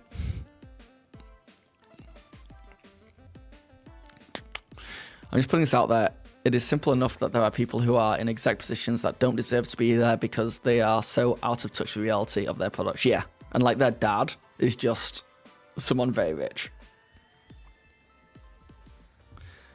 It's cool to see all the variety of different games in Japan. I know in other countries, often D&D might not hold the market share. For example, Warhammer Fantasy is far more popular than D&D. Yeah, Magic the Gathering and Warhammer were surprisingly big in Japan. And I wish I could make a proper video, because that video came from me just going on holiday to Japan and wanting to do something of it. But I would love to go to Japan officially and make a video where I interview Japanese people who play D&D. Or probably not D&D, but TTRPGs, and maybe even play a game over there and see what it's like, see if it's different, and really interview people and go to game stores and talk to them there, just to really get like a proper feel for it, because I'm really interested in that stuff. It would be difficult. I'd have to find people who all spoke English, or I would have to learn Japanese, or I'd have to get like a translator. But I would find that a really interesting video to make for sure. So I'm just going to go, lol. See you later. All right, cool, Sanada. See ya.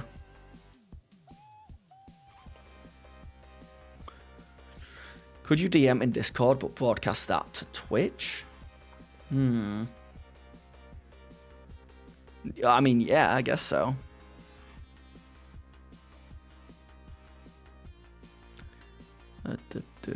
Yeah, I asked you for it when I was on Twitch.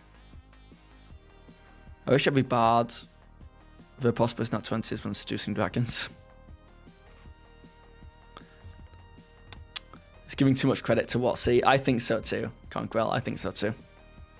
You shouldn't be shy about it. Plus, you can run a session off stream and then stream the analysis if you like how the session turns out. That's true. Yeah, I don't have to do it live. That is very true as well. But I also need players who are down to do it as well, obviously. I only got into watching D&D videos the past few weeks and watched most of your content so far. I've been playing for just over a year myself and starting your own campaign as a DM soon. Got a lot of tips and tricks from my vids. Thank you. I really want to make player versions and talk about playing D&D rather than just DMing D&D, because I feel like I'm leaving a large section of D&D players on the wayside by just talking to the 1 in 6 of us that are DMs. But DMing is what I know better than anything else, so that's kind of why that's happened. Honestly, as someone who's been running, streamed, and professional D&D for years, it'd be kind of interesting to have a video analyzing a game I'm running. I hadn't thought of that before. Oh yeah, you know what I could do? I could do DM reviews where people in chat send me footage of them DMing, and then I can like roast them. I wouldn't roast them, of course. I'm too nice, but we could talk in general about like what works and what doesn't, and everyone could get better. I'm not buying more or new stuff from WotC. Third-party publishers like Kobold Press or Nord Games are going to be my first choice from now on, if I want expansion modules beyond what I already have. Hi, Red Leon. The video link is in your Discord. Oh, thank you. thank you. I actually think I found it. Friendly local game store, full documentary, 1 hour long. We'll take a look at that in a minute. But no, don't be insulted. I won't watch the whole thing. I'll probably skip through it, and then I'll probably watch it on my own time properly, just because my attention span during stream is bad. I'm like constantly trying to jump between multiple things. You've been to Japan for like a month and a half. They are playing video games. TTRPGs are not for them, in my opinion. It's like counterculture there or something. Yeah, I have a theory. Do you want to hear my theory about Japan and gaming? I think they like competitive games. I think they like ranked. They like competing against each other. It's why they like Magic the Gathering. It's why they like video games. It's why they like anime, where there's like a main character who gets OP. I think they prefer that to like collaborating. I think that's why TTRPGs aren't as big there. Maybe I'm wrong, but yeah. Very different view of D&D and adjacent fantasy properties in Japan is so interesting. Looked into that a lot when Dungeon Meshi started blowing up. Switch plays D&D would be silly but fun. It would be. And there's been a bunch of other huge creators who have done it as well. So I kind of just need to copy them.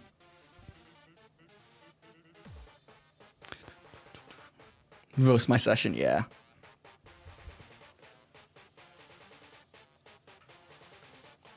I'll never give it another penny to WotC. I own the 2014 Player's Handbook, and that's it. You'd love to see me review one of your D&D sessions, especially seeing you try to figure out what we're saying. Don't do that to me.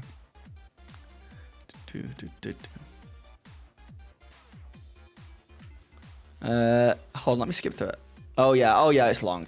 And it's just a bunch of interviews, is it? Alright, I'm going to check this out on my own time. This documentary. But thank you for sending it my way. That's why it's also the birthplace of semi-cozy games like Mario, Zelda, Kirby, also Mario Party. That's true. And you note how, for the most part, they're all single player or competitive.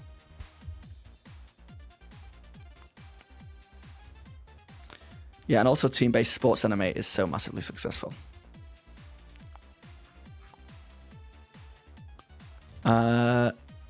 What's I do? Alright, so I'm going to change the name of the stream.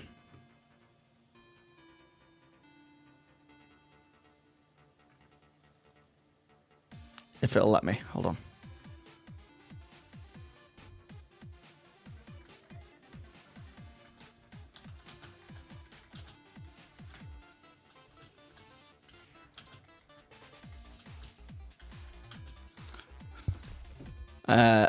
Okay. So we are actually going to play a video game. And I'm going to see if I lose all of chat, because they don't care. But it's a D&D video game. Yesterday I played the very first D&D video game ever created, Pool of Radiance. I want to say. Listen to the confidence in my voice. Yeah, Pool of Radiance. And today we're going to play Hillsfar, which is the second D&D video game ever made. And the reason for this is we, on stream, are going to play every D&D video game ever made, all the way up to Baldur's Gate 3. Unfortunately, we've got to get through some games from the 80s. Yesterday was not pretty. That was a hard game. We got TPK'd in like the first 15 minutes. So, with that in mind, let's play Hillsfar and see. I have no idea what this is like. No clue. So if anyone in chat has ever played Hillsfar, I'm open for backseat driving. Is there any sound on this? That's the question. There's not. Westwood Associates. Camp options. Ride current character to Hillsfar. Load a character to ride to Hillsfar. Generate a Hillsfar character. I think we do that one so we can just get in the game. Yeah, let's generate a Hillsfar character.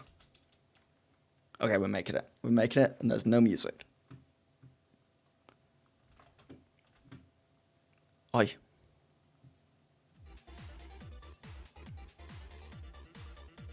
Oh no, it was full screen. No, it's not full screen anymore. Control F. Exit. Hold on, let me go back into this.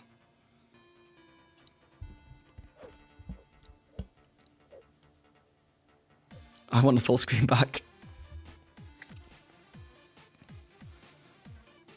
Gotta drop the stream? No problem. I feel like Mario Kart is a really good choice for a launch title.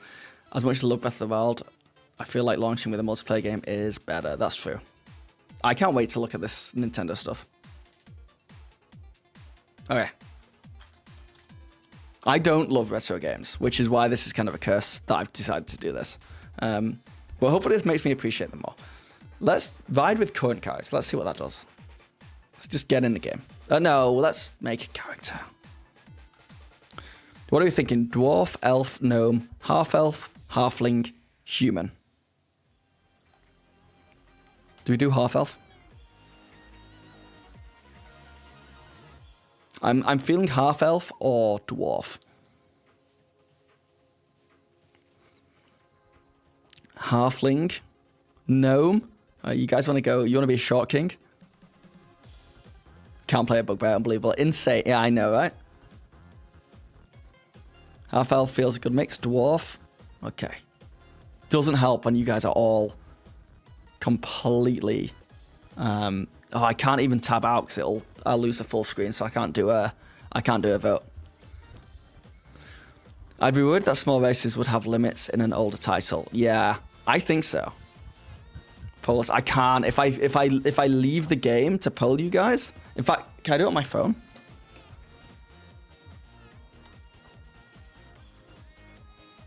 No, I can't. It's a curse. We're doing this the old-fashioned way, guys. We go in dwarf or half-elf. Type 1 in chat if you want to do dwarf. Type 2 if you want to do half-elf.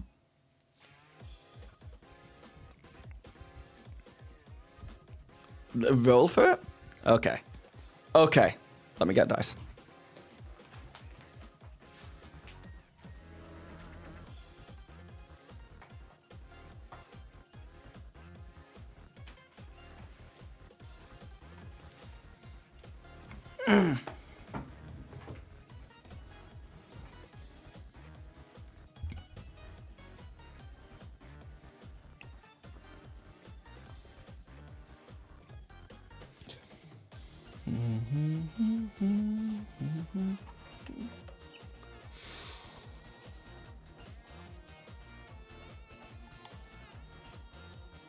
It's messy, I know. Don't judge me.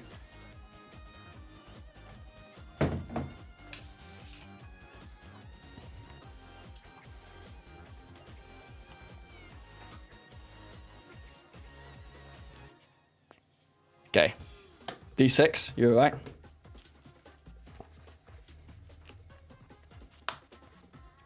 Yeah, I'm using new dice.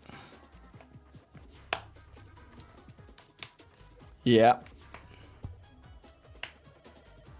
My best looking dice.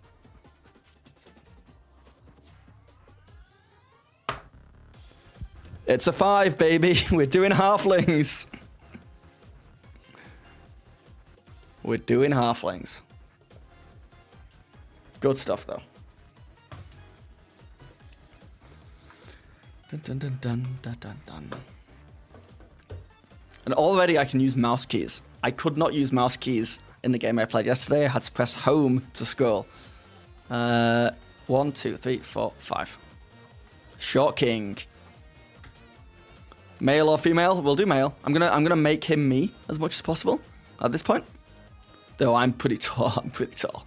I don't want to like brag about that. No, I'm very average. Fighter thief or fighter thief?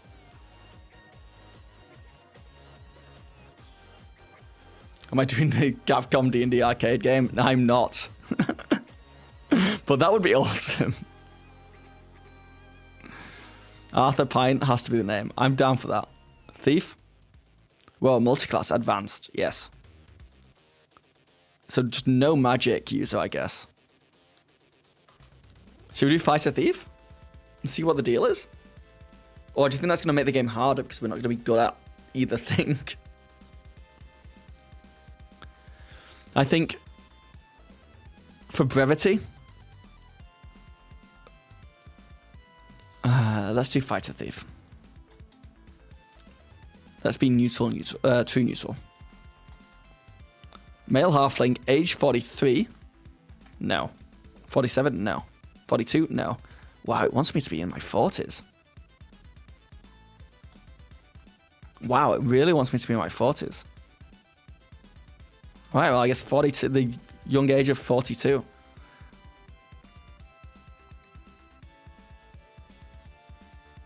Only, hold on.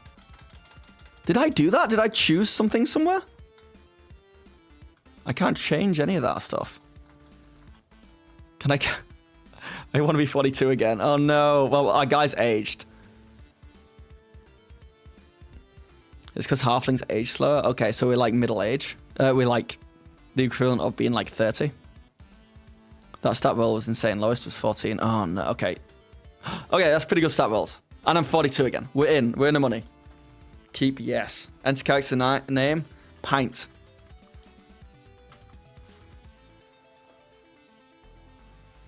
Unless, this is the cheekiest thing I'm going to do all day. If someone subscribes to me with a free Prime sub on Twitch, I'll name them after you. You've got 20 seconds. I'm going to go get some water. And it's okay if no one wants to do it. We'll just call it Pint.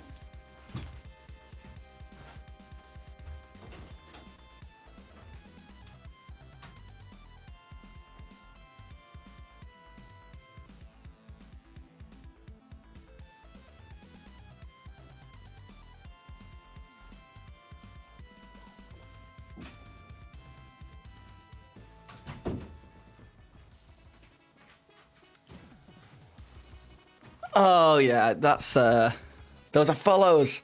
Hey, you can't blame a guy for shooting his shot, can you? We'll call him Pint. Already subbed. Yeah, that's the curse. Oh! I take it back. Raydoc, the legend, just subscribed. Oh, that's bad that kind of worked, to be honest. I'm gonna take advantage of that in the future. But yes, thank you for the follow and the subscription, Raydoc. Praise the sun, thank you for the follow. You don't have the Prime sub till April 10th. Yeah, gotta wait for that free Bezos money. Thank you, Raydoc, genuinely. Bear the Bezos coin? Okay, Raydoc. Let's see. You might regret this. We could learn to hate this character by the end of the game. Alright, so we generated him. So now if we ride current character to Hillsfar. Oh, wait, view current character. Yes, Raydoc. 42. Soon useful. Short King. Ride current character. Whoa. Here you guys are taking note of this map. You played this a few weeks ago. Okay. Good, you can help me.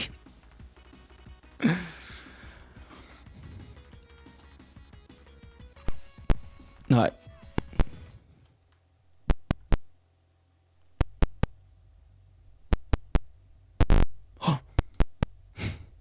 Oh, wait, I've got to... I didn't expect it to be this kind of game. I actually knew nothing about this game going into it. Is this it? It's... Oh, no, no one judge me. No one judge me. I'm learning. Why is my halfling huge? Why did it... Is this a mini game in the game, or is this the game? I'm getting over this puddle. It is like... The jump is barely anything. Oh, I can duck. I can just headbutt this horse. Alright, I got this. I got this for sure.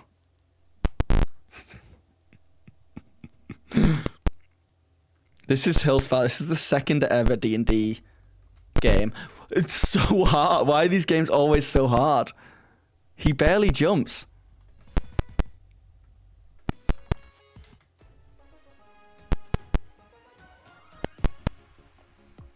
Does this... How long... There's not even a scoreboard. Yes, I can move faster. You currently have 40 hit points. You are at the city of Hillsfar. Do you wish to enter? I kind of want to go back to that screen because I know I can do better. You had an actual campaign in that area back in the early 2000s. Good, you can be my guide because I know nothing about Hillsfar. Let's go in to the city of Hillsfar. Don't enter. No, we're going in. Too low hand skill. I do want to go back to that because I do like games like that, especially when I'm bad at them, because I want to get better. A stranger approaches you and says, I have some information that might be useful to you. I will. And says, I will let you have it for 38 gold. Do we trust this guy on the left here? This guy has a dent in his head. The guy on screen right now has a... Not me. The other guy has a dent in his head. You took a screenshot of the map. Good.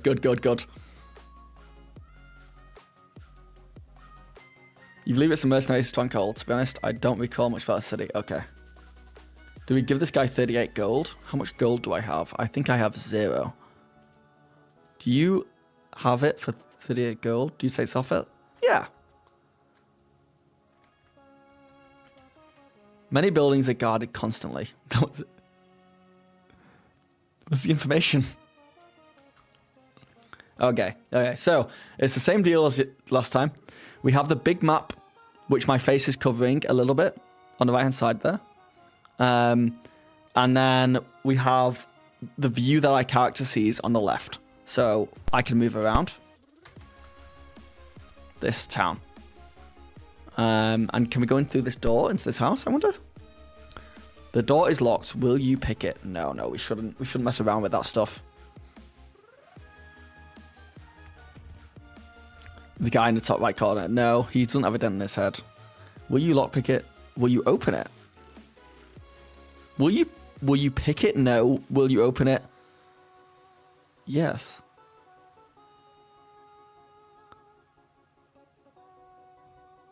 Hurry up and pick the... Oh, no. Leave. Don't try...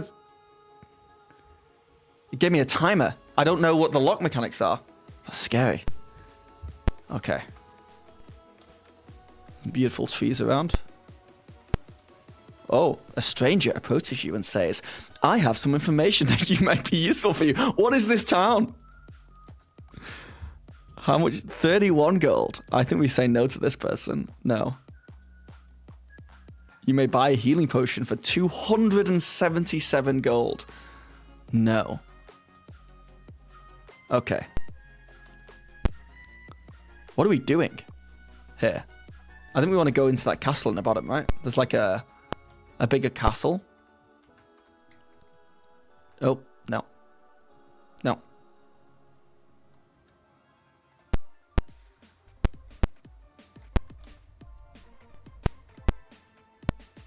Alright, let's see this castle. Oh. That's the castle. It's... It's like one story. Yeah, this definitely is an 80s game. This is Hillsfire. A stranger approaches me and says, I have some information that might be useful to you.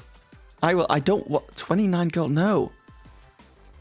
Because last time the stranger approaches you and says, I have some information. No. Wait. The guards do not let you near the castle doors. Okay.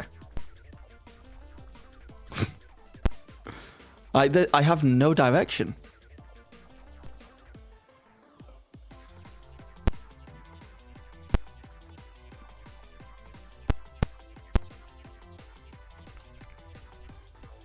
What building's this? So a door to this building. There it is. The door is locked. Will you pick it? No. Will you open it? No. Oh, it's a bank. Okay. They're getting cheaper. Dude got you 740 gold pieces. Oh. A mage approaches you and introduces himself as Wak Rathar. He asks you, would you like to see a... Ooh, I wonder what he's gonna... What do you think he wants to show us?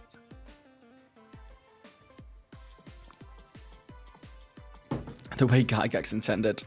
Would you like to see a magic trick? I think so. Are we about to get mugged? We're definitely going to get mugged, right? Yes, I would like to see a magic trick. Okay, poof. Suddenly there is a pile of gold in front of me.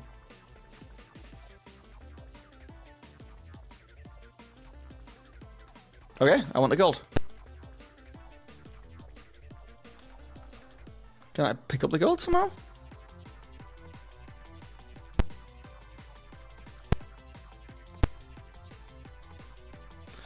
Well, I don't understand this game, but that's fine because that is in character for me with these playthroughs so far. A mage approached you and introduced himself. He asked you, would you like to see a magic trick? Yes. Poof, suddenly there is a...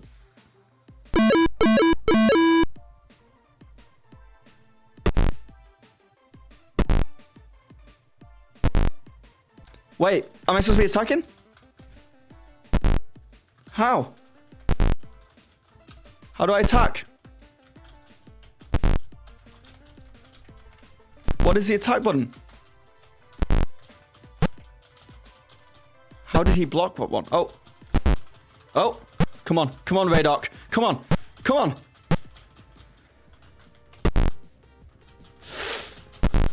No, Raydoc. I'm so sorry. It said, ouch, he pegged you. I'm pretty sure. I'm pretty sure it just said that Raydoc got pegged. You've died. Press any key.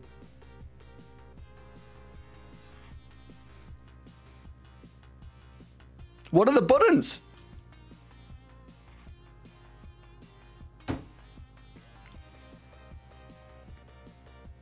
Press any key.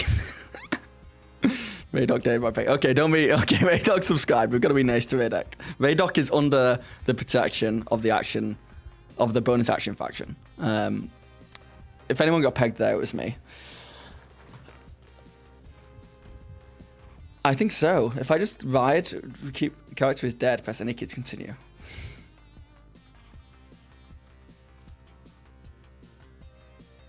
HP 0.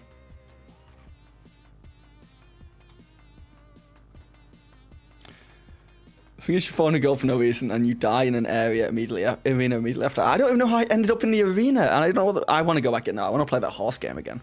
Let's just throw a dwarf, female, fighter, chaotic evil into the mix. With high, oh, good stats. Bad con though, wait. Yeah, that's pretty good. Raydoc 2. You think the wizard teleported me there? Right. I almost won though. Did you see that?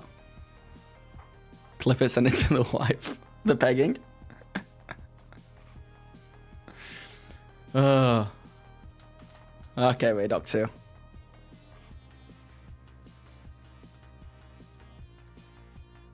Okay, this is good, this is good. Oh, I had to jump over that. Alright, don't judge me for that one. Watch this, watch this, watch it. Oh, the speed. Oh yeah, it's that robot unicorn game I played in university. He's on it, he's on it. This is a master gamer right here, okay? Don't even worry about it. Don't even worry about it. I'm learning, it's what I do. I adapt. Yes. Let me into Hillsfar. I can't believe the amount of people just walking around this town offering me information. Hello, a rogue approaches you and says, "Hello there. I am a weary soul looking for work. I am an expert locksmith. I will assist you in picking locks on your adventure for half of the gold we find." Half the gold? 50%? I don't think so, mate. Nah, you can piss off. Right, let's just go this way. I want to go and see what is in. I want to see what that toilet bowl is. Top left. Feels locked in. Do you wish to enter? Yes. Time left. 24 gold pieces. Oh my god, am I stealing from a... That's a dude. Oh my god, this game is... Alright, we're going in. I don't get caught, but there's a guy over here. Two guys. Gotta remember the way out, guys. This is just like Repo. No, we leave with the money we have. Can I take the... Yeah, this house is huge, though. Okay. You can't exit here now that there are guards blocking the entrance. What?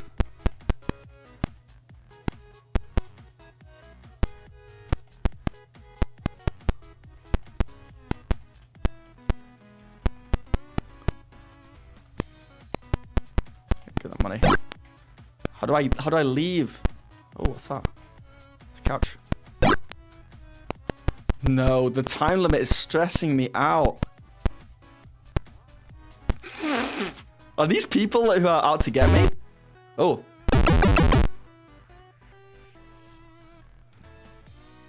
What is this game? Alright, Shinsuke, I know it's stealth not 20. Okay.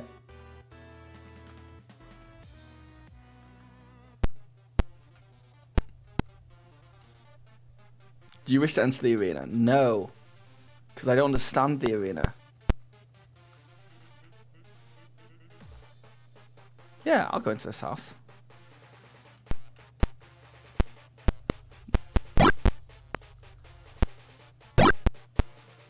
Oh man, I'm so good at this freaking game. You've stepped on a teleport trap.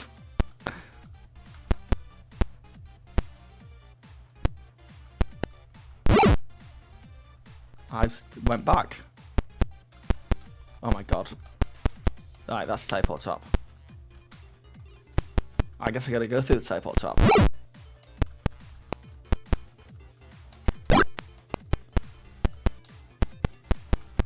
I got lucky last time because it said the exit appeared, and then it was right in front of me.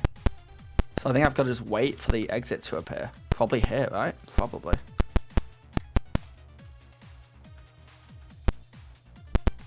Right, remind me never to come into all these houses again because it's... I mean, it's lucrative. You find a locked chest. Will you open it? Yes, please. Hurry up and pick the lock.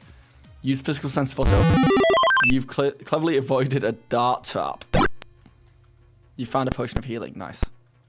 So many people just sat around. So many churches just around. Yes. Pick the... I'm so strong. You sure are making a lot of noise. Pick the lock. Watch out for... Use the knock ring to open the lock.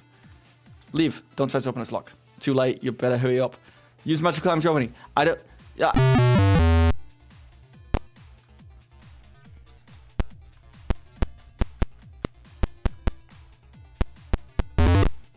You have found a locked shit. Okay, not me yet. Alright, okay. I might need someone to Google what I do. Because I don't actually know. I at least want to find out how I attack stuff. Also, no magicians just like approaching me and leaving me gold. Nah, let's not go to jail.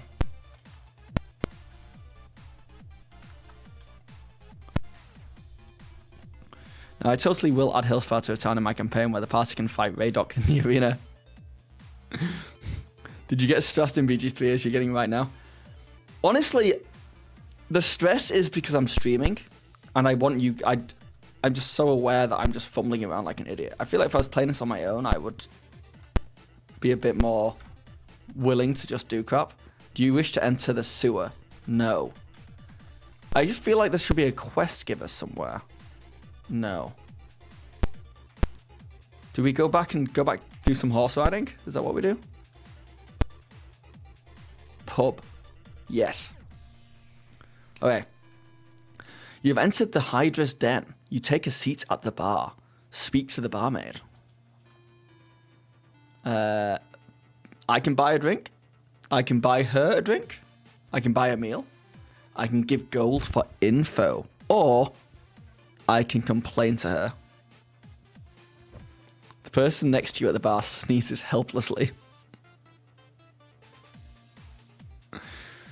Rusty, I am the sewer. Sure thing. I really love that Raydock 2 is good at most things, but not wise at all. Feels very adventurous, yeah. You look into the ale of the person next to you and notice a dead rodent in the bottom of the glass. I'm going to complain. What service? You haven't bought anything yet? Okay, let's listen to some gossip. You hear some gossip that you think is interesting. Unfortunately, it is in a foreign language.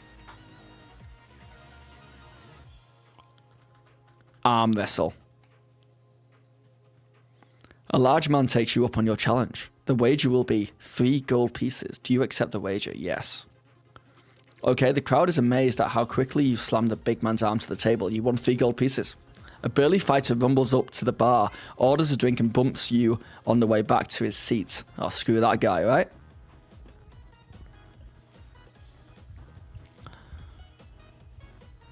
Delicious extra protein. What, the rat in the drink? I think every class has their own starting quest, and I think I had to find a fighter's guild or something. Ah. This burly fighter keeps running into me. I'm gonna brag. You know, that Tal ain't as tough as everyone says he is. The other day, I saw him arm wrestling.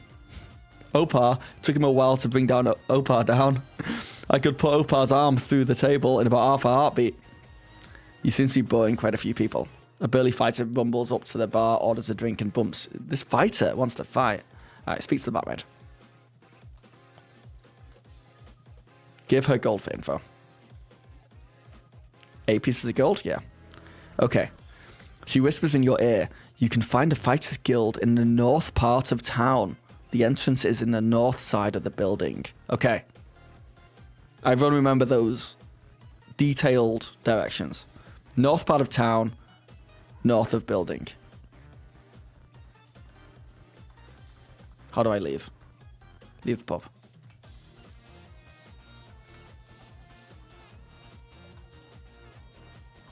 All right. To the north.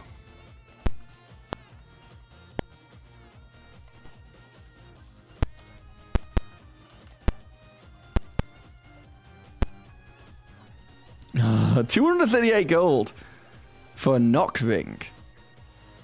Hey, guys, that's pretty sweet, actually. No. This Billy fighter's hitting on me. He wants something, right? I know people will make fighters wise but not intelligent. I far prefer the RP of the inverse, the guy who is smart enough to know he should think it over, but breaking things with swords easier. I'll give you a quest to keep Raydock alive till the next town. We'll see. Raydock, I'll try, buddy.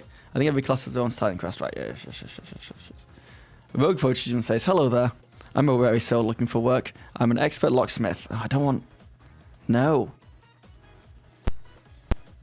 Okay, so... We know the fighter's guild is around here somewhere. And that the door is on the north side of the building. Here, maybe? Yes! I take it back, they were good directions. Welcome to the Fighters Guild. How may we help you? Talk to the master. Use the translation wheel to decipher the code word. Match the Aspera rune outer ring with the Deathhook rune inner ring and read the code word under the path. Okay, this happened last time. We need to Google the code. Pretty much when you bought this game, you would have got a code breaker thing where you would turn the pieces of card round and it would give you a word, depending on what that word is. I'm going to Google it.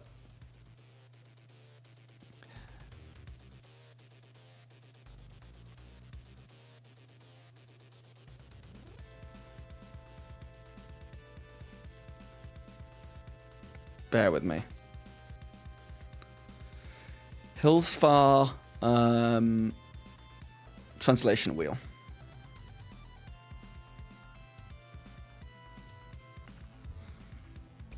My D&D character is always called Splat, but the character I was playing now is called Francis J. Splat. Okay, I've got a translation wheel up. I can't bring it up on screen to show you guys because I'll lose the full screen. I don't want it to happen. Oh yeah, sure. If you got the wheel there, we'll have a very slow cucumber. Go. What is that? It's a weird P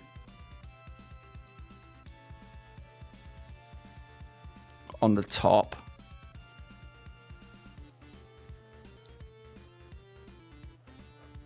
Come on.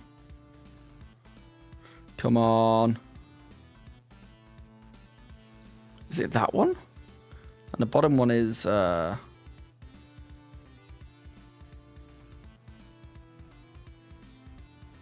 it's Wyvern, I think. Let's try Wyvern, unless you have a different one, Cucumber.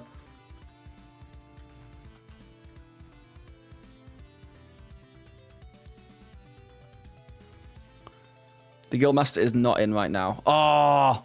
Talk to the Master. Okay, let's try this again. Oh, this is hard. What is this? Outer ring needs to be a copyright symbol. Got it. And a lower one is pi. Attack. I think it's attack.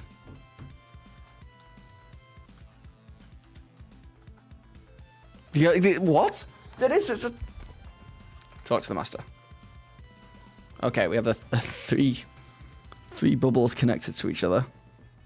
Just to give you guys an idea of what I'm looking at here. It's like a wheel I spin to figure it out. But it's small. Where are the three circles?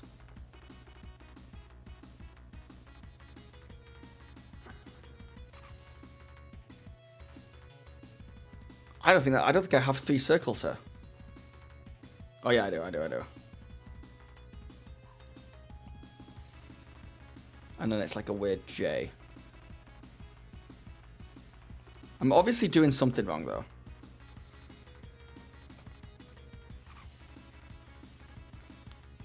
If my character's UNT would pronounce his name like Splat. Love it. Alright. Match this rune in the outer ring with this rune in the inner ring I've done, and read the code word under the path. I'm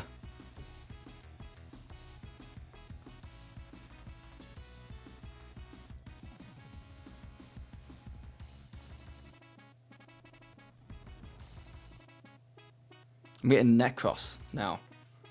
If this doesn't work, this could be the end of the game. What? Talk to the master. I'm doing it.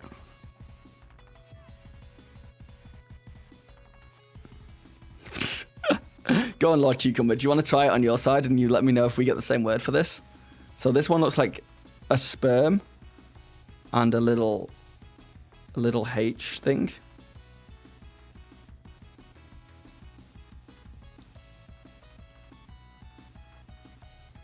Alright, I won't do anything until you get back to me. Let's double up on this. Right, okay.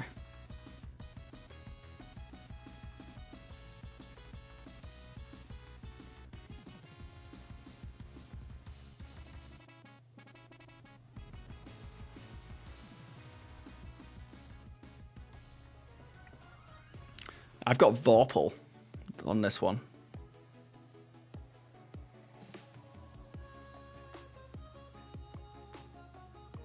If I'm right in thinking.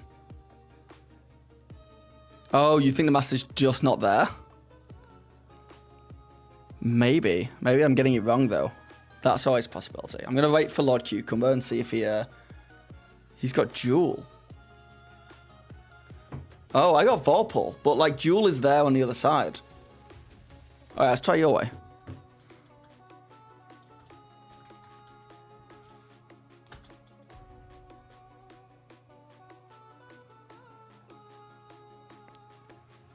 I'm gonna Google Hilsvar. The Guildmaster is not in right now.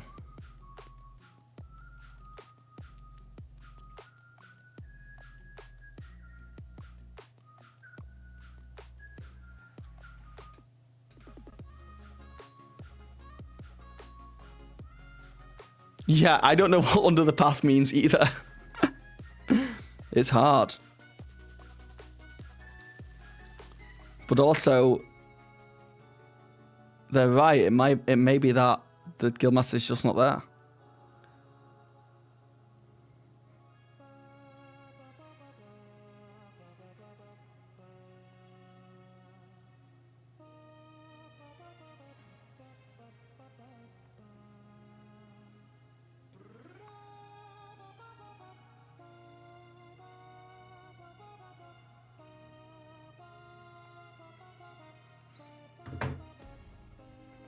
I guess we leave? Right, rest for a while. Can we rest here for free? You slept peacefully. It's 9 hours. It's 3 a.m. All right, let me rest again. It's 9 a.m. Let's talk to the master.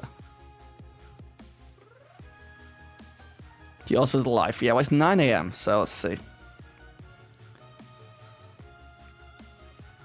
It was Jules, not Jewel. Oh, really? Okay, well, let's try this one. If anyone else wants to take part in this game as well, you just need to search Hilsvar Translation Wheel.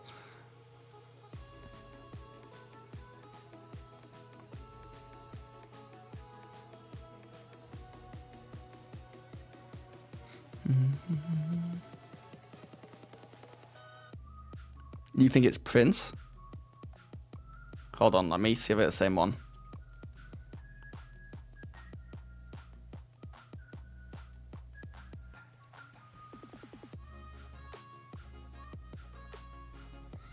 Okay, yeah, I've got Prince as well, but it could also be for me. Let's say Agile. Or Dragon. I have like multiple ones. Alright, let's try Prince. You're positive. Prince. Prince. Yeah, the Guildmaster's not in right now, so I don't really know. Let's leave. Oh, well, if anyone wants to Google a guide of what we do in Hillsfar, the game. Oh, but no. I'm going in the sewer. I'm going to go into the sewer. Explore and exit before you are discovered. I can't be in the sewer? Oh my gosh, I stood in front of that guy. I guess I can just stand in front of these guys. Ooh. Oh. Got ourselves a knock ring, lads. Hold on, surely I've got to be close to the exit. Oh, this guy can sprint.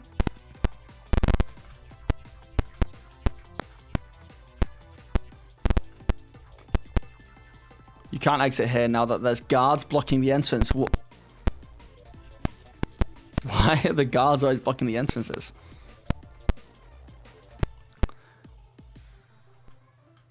Cool, let's go check out some poo. Yeah, the Guildmaster is just like... He retired and he's not been replaced by anyone yet.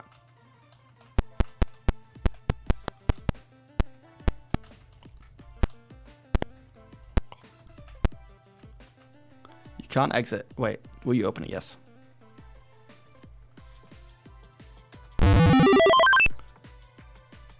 Did it say you find a smaller chest inside this chest? Yeah, open it.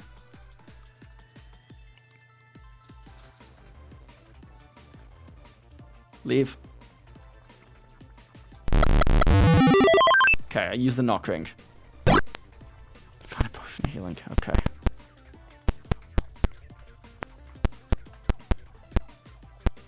Well, I thought these people would like have an issue with me, but they really don't care.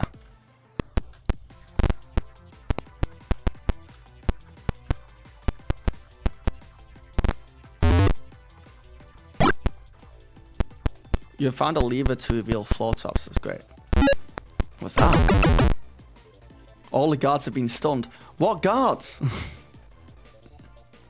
Alright, I'm going to go fight. We're going to go and have a fight. It was just me walking in the game, yeah. Yes. Okay. Lefty, the left-handed orc. Oh yeah, let's go. Oh yes. I think, but I'm not sure. I think I move from left to right, and then I use space to hit. And like, if he moves left or right, he can block it. First try indeed. We'll use, yeah, we'll keep going, baby. Oh. Oh, I can go down. I've not hit this guy once. Uh-oh.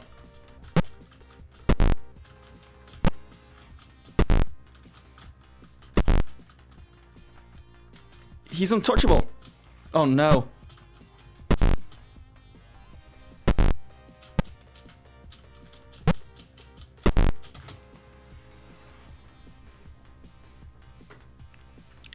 Excuse me for a second while I just Google Hillsfar Guide.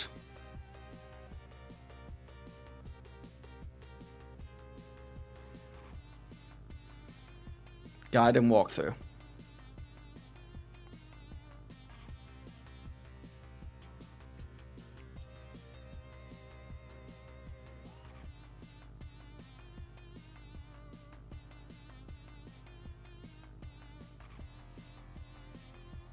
Okay.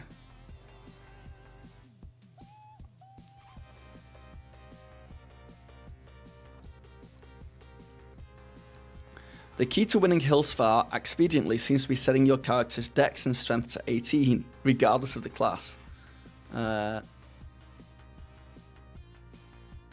Leave your camp. There's only one path to take. The first trip into Hillsfar shouldn't be too bad. It's a short distance on the map, which means there shouldn't be too many obstacles. You don't really need to gain experience in this game. Knock rings and healing potions are more important, so you can start by breaking down doors, looting places, and if you manage to survive, saving. If you know where to secret rooms are, blah blah blah.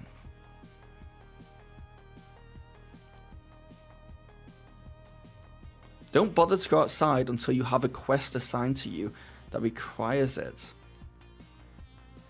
What?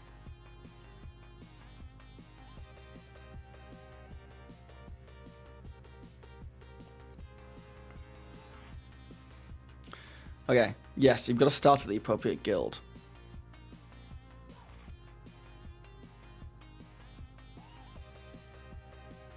I don't know, guys. This one might be a write-off.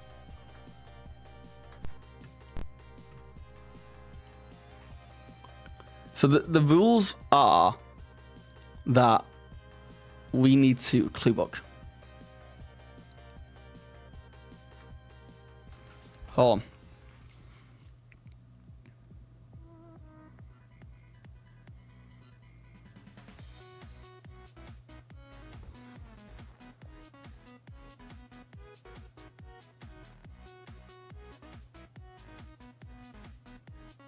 Pubs are source of information.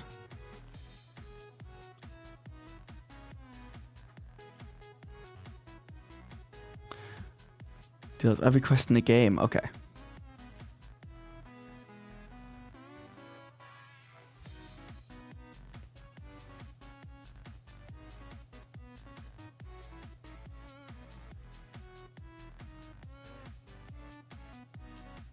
I don't know, guys. My brain is like melting. I'm gonna go in one last time.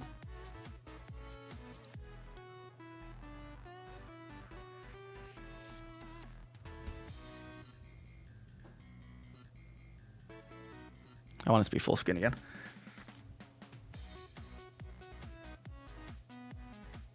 Gonna go in one last time.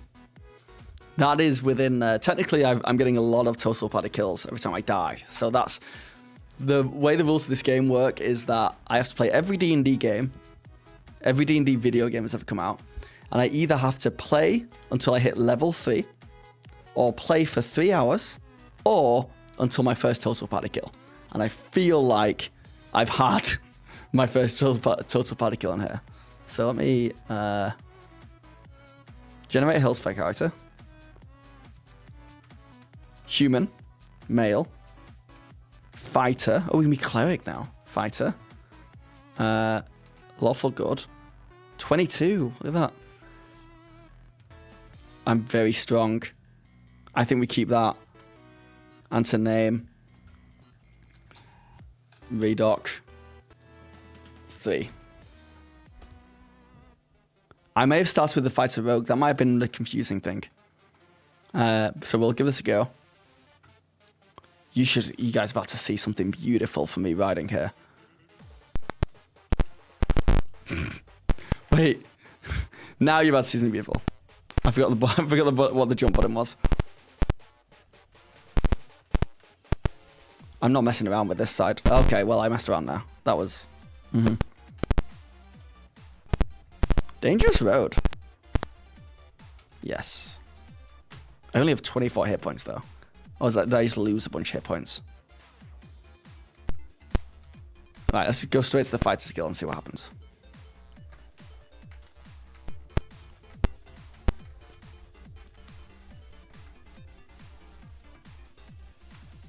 It's Fighters Guild, and if that fails, Arena.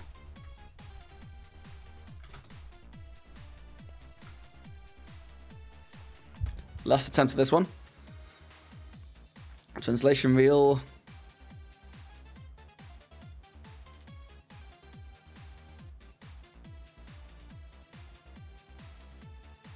Hillsfar.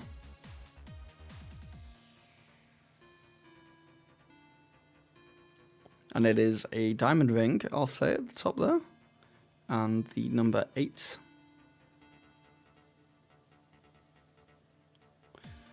Read from the inside to the out. Oh. Read code under the path. Read from the inside to the outside. Yeah, we were doing it under the path.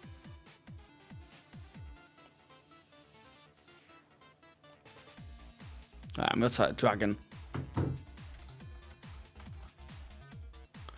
Greet him. Oh my god, we were reading the wrong place. We were simply reading from the wrong place, Cucumber. It was the third one. You were reading from one, I was reading from the other. It was the third one. Do you end with ChatGPT as a DM? I don't really use ChatGPT that much as a DM. But I have.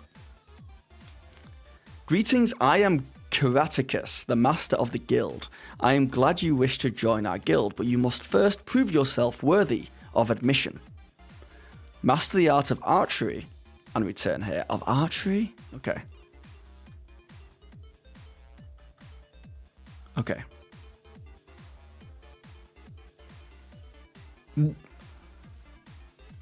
But let's go to the pub and see if they know anything about archery.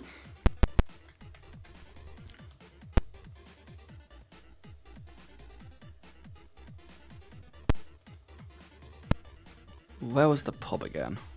It's down here somewhere. Oh, it's this. The door is locked. Will you open it? No. What time is it?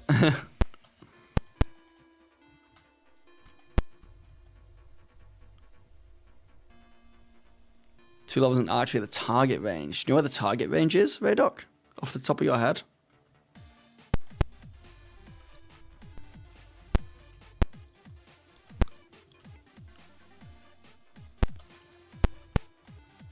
Temple of Tempest. This place is giving archery vibes down here. Nope, it's healer.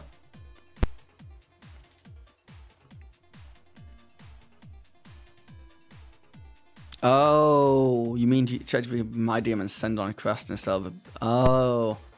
No, I've never used that.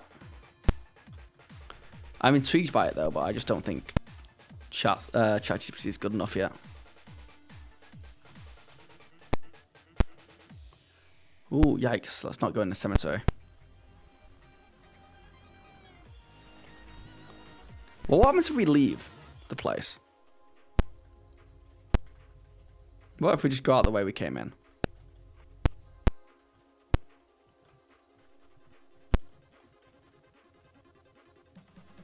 Bum bum bum bum bum down down down down.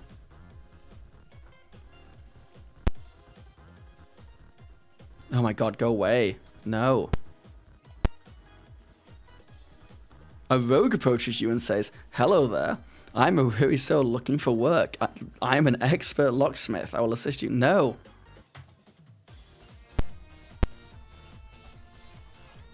Castle guards do not let you near the castle. We knew that. I've not been down here yet. Healer again. Mage's Guild. No.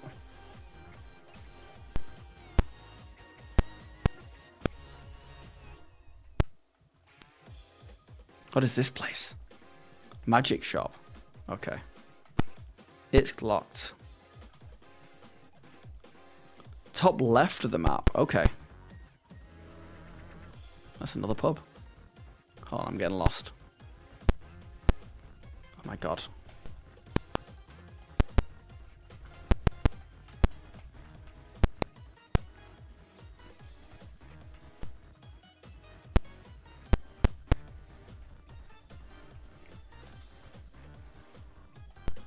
I'm half looking for, I'm expecting a place to just literally be called, like, archery.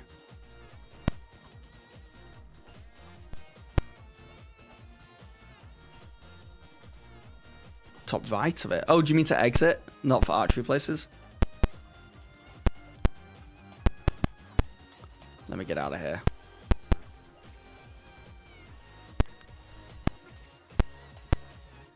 Stable. Yes. Oh, it just takes me back to my camp.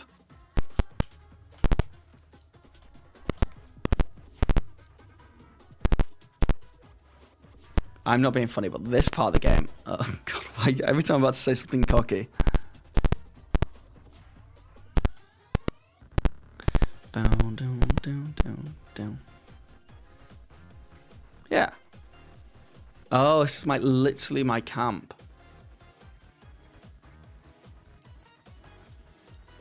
We're going to go back.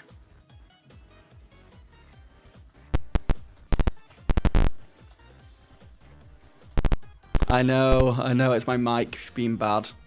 It's a horse riding, galloping sound. Tell them out. What are we doing for food tonight? Because I'm giving up on this game soon. There are actually places under the exit where your camera overlaps with the map. Oh.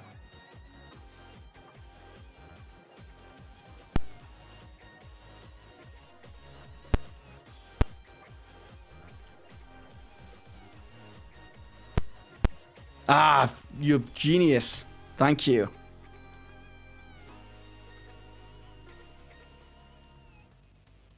Oh shit, I'm picking a lock. Physical strength. I don't think I'm supposed to be in here right now like this.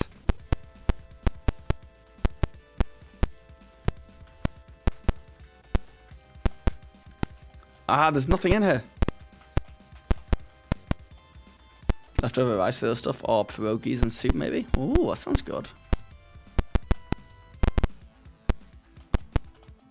You tell me there's no... Ooh, 22 gold pieces, I'll take that. Oh.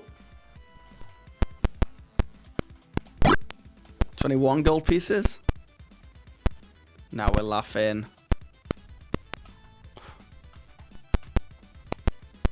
$25 gold pieces.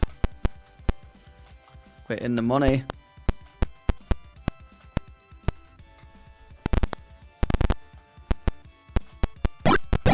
Ooh. Exit can never be found. Where? Oh, where? It's a guard.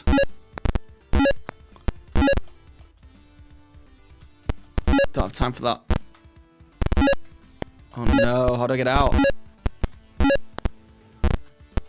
I feel like the exit's always been close to where I was at the time.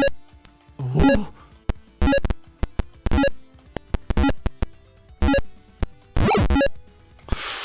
Oh. You stopped on a teleport top. The guards are no longer stunned. Oh my god. Oh my god, they're chasing me. I think it's... There's no exit. There's no exit.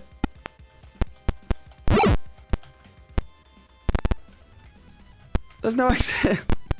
It's like a Pac-Man minigame. Oh my god. What happens when time runs out?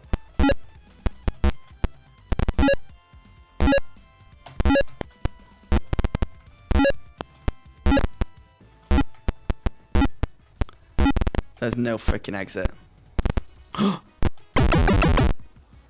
I'm so confused about what happened when the time ran out. Alright, well let's go. I want to find out what's in the... It's obviously night time now. We can go rest and we can do the archery tomorrow.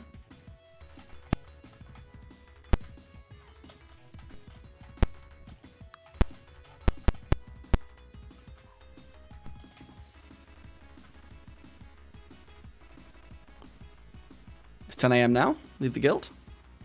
And we're just going to go back into that place like we weren't just in there illegally for just running around for 10 minutes.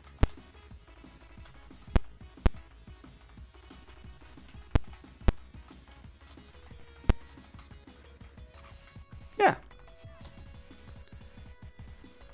Best marksman in all of Hillsfar is Maxa with 11,000. Welcome to Tanner's target shooting range. Tanner's range fee is now 10 gold pieces. Do you wish to take part in this exciting event? Yes. Will this just be a practice session? Yes.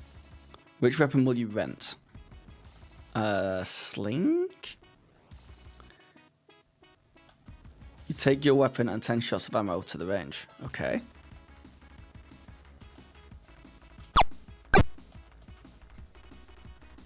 It's like fighting me.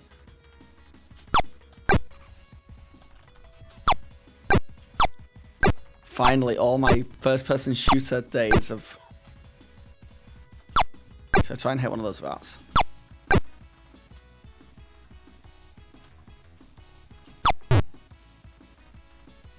Your shooting... Will it just be... No, I want to do it for real. Slink.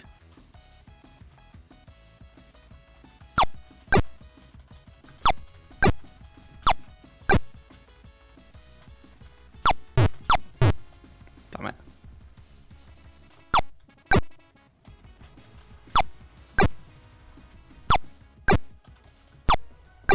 Do I just have to hit the same thing over and over again?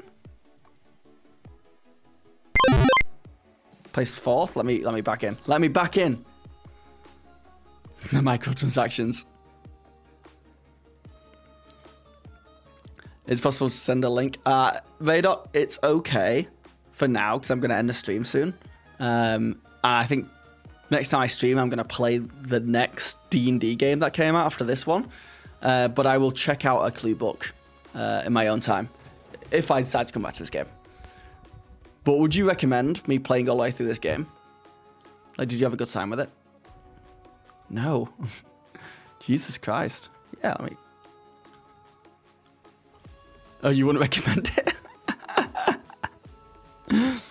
I like how many, like, mini games there are. I'm not going to lie, it's 2 hours.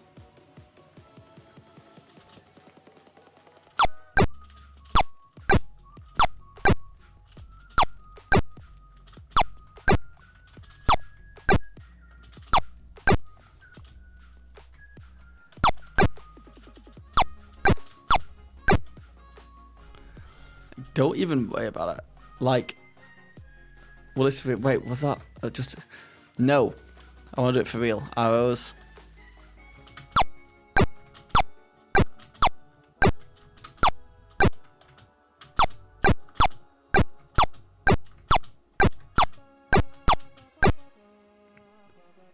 Okay.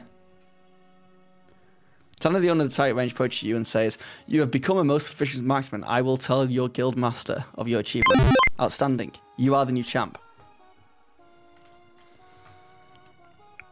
Raydoc 3 is up there on the scoreboard in first place. I love it. Alright, so now if we go back to the guild master.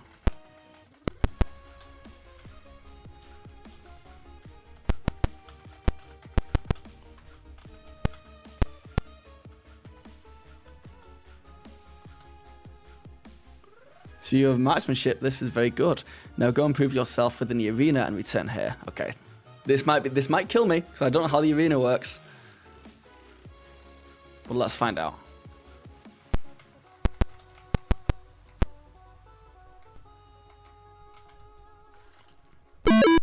Lefty, left-hand orc.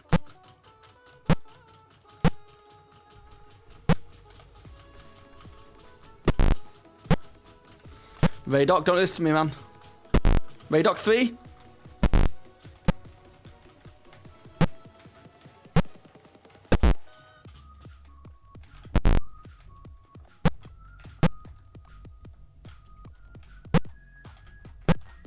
Come on. Come on. You killed Lefty last time so easily.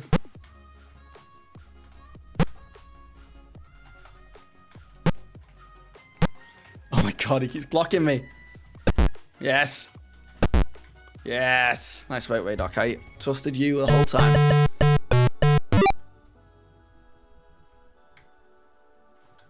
No.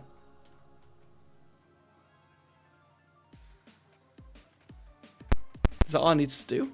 See how I'm like saying that I'm not, that's too much, and then I'm like secretly enjoying it? Oh, he's not in right now. Rest for a while.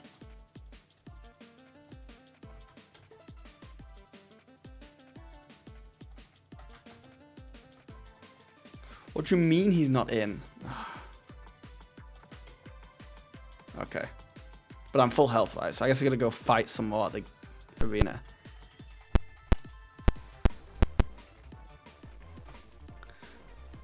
Six out of 25 HP. Ouch. You should have seen the other guy. Alright. Oh, I didn't get any health from that. Crawl for healing potion? Yes.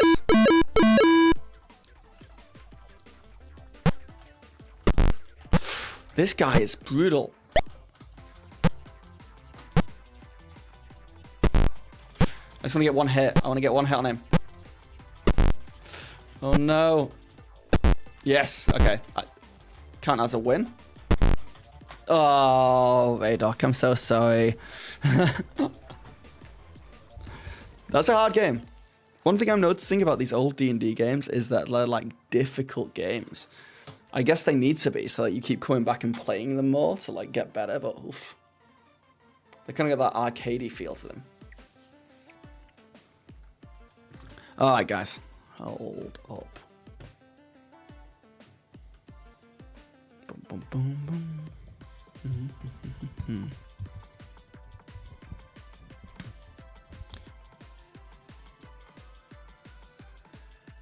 But yeah, I think that is going to be the end of the stream. But thank you so much, guys, for coming in and watching. It's been an absolute pleasure, as it always is. And I will probably be on, if not tomorrow, then Friday, I think, to chat some more and play the next game on my list of D&D games. But yes, I will catch you all later. Have a good day.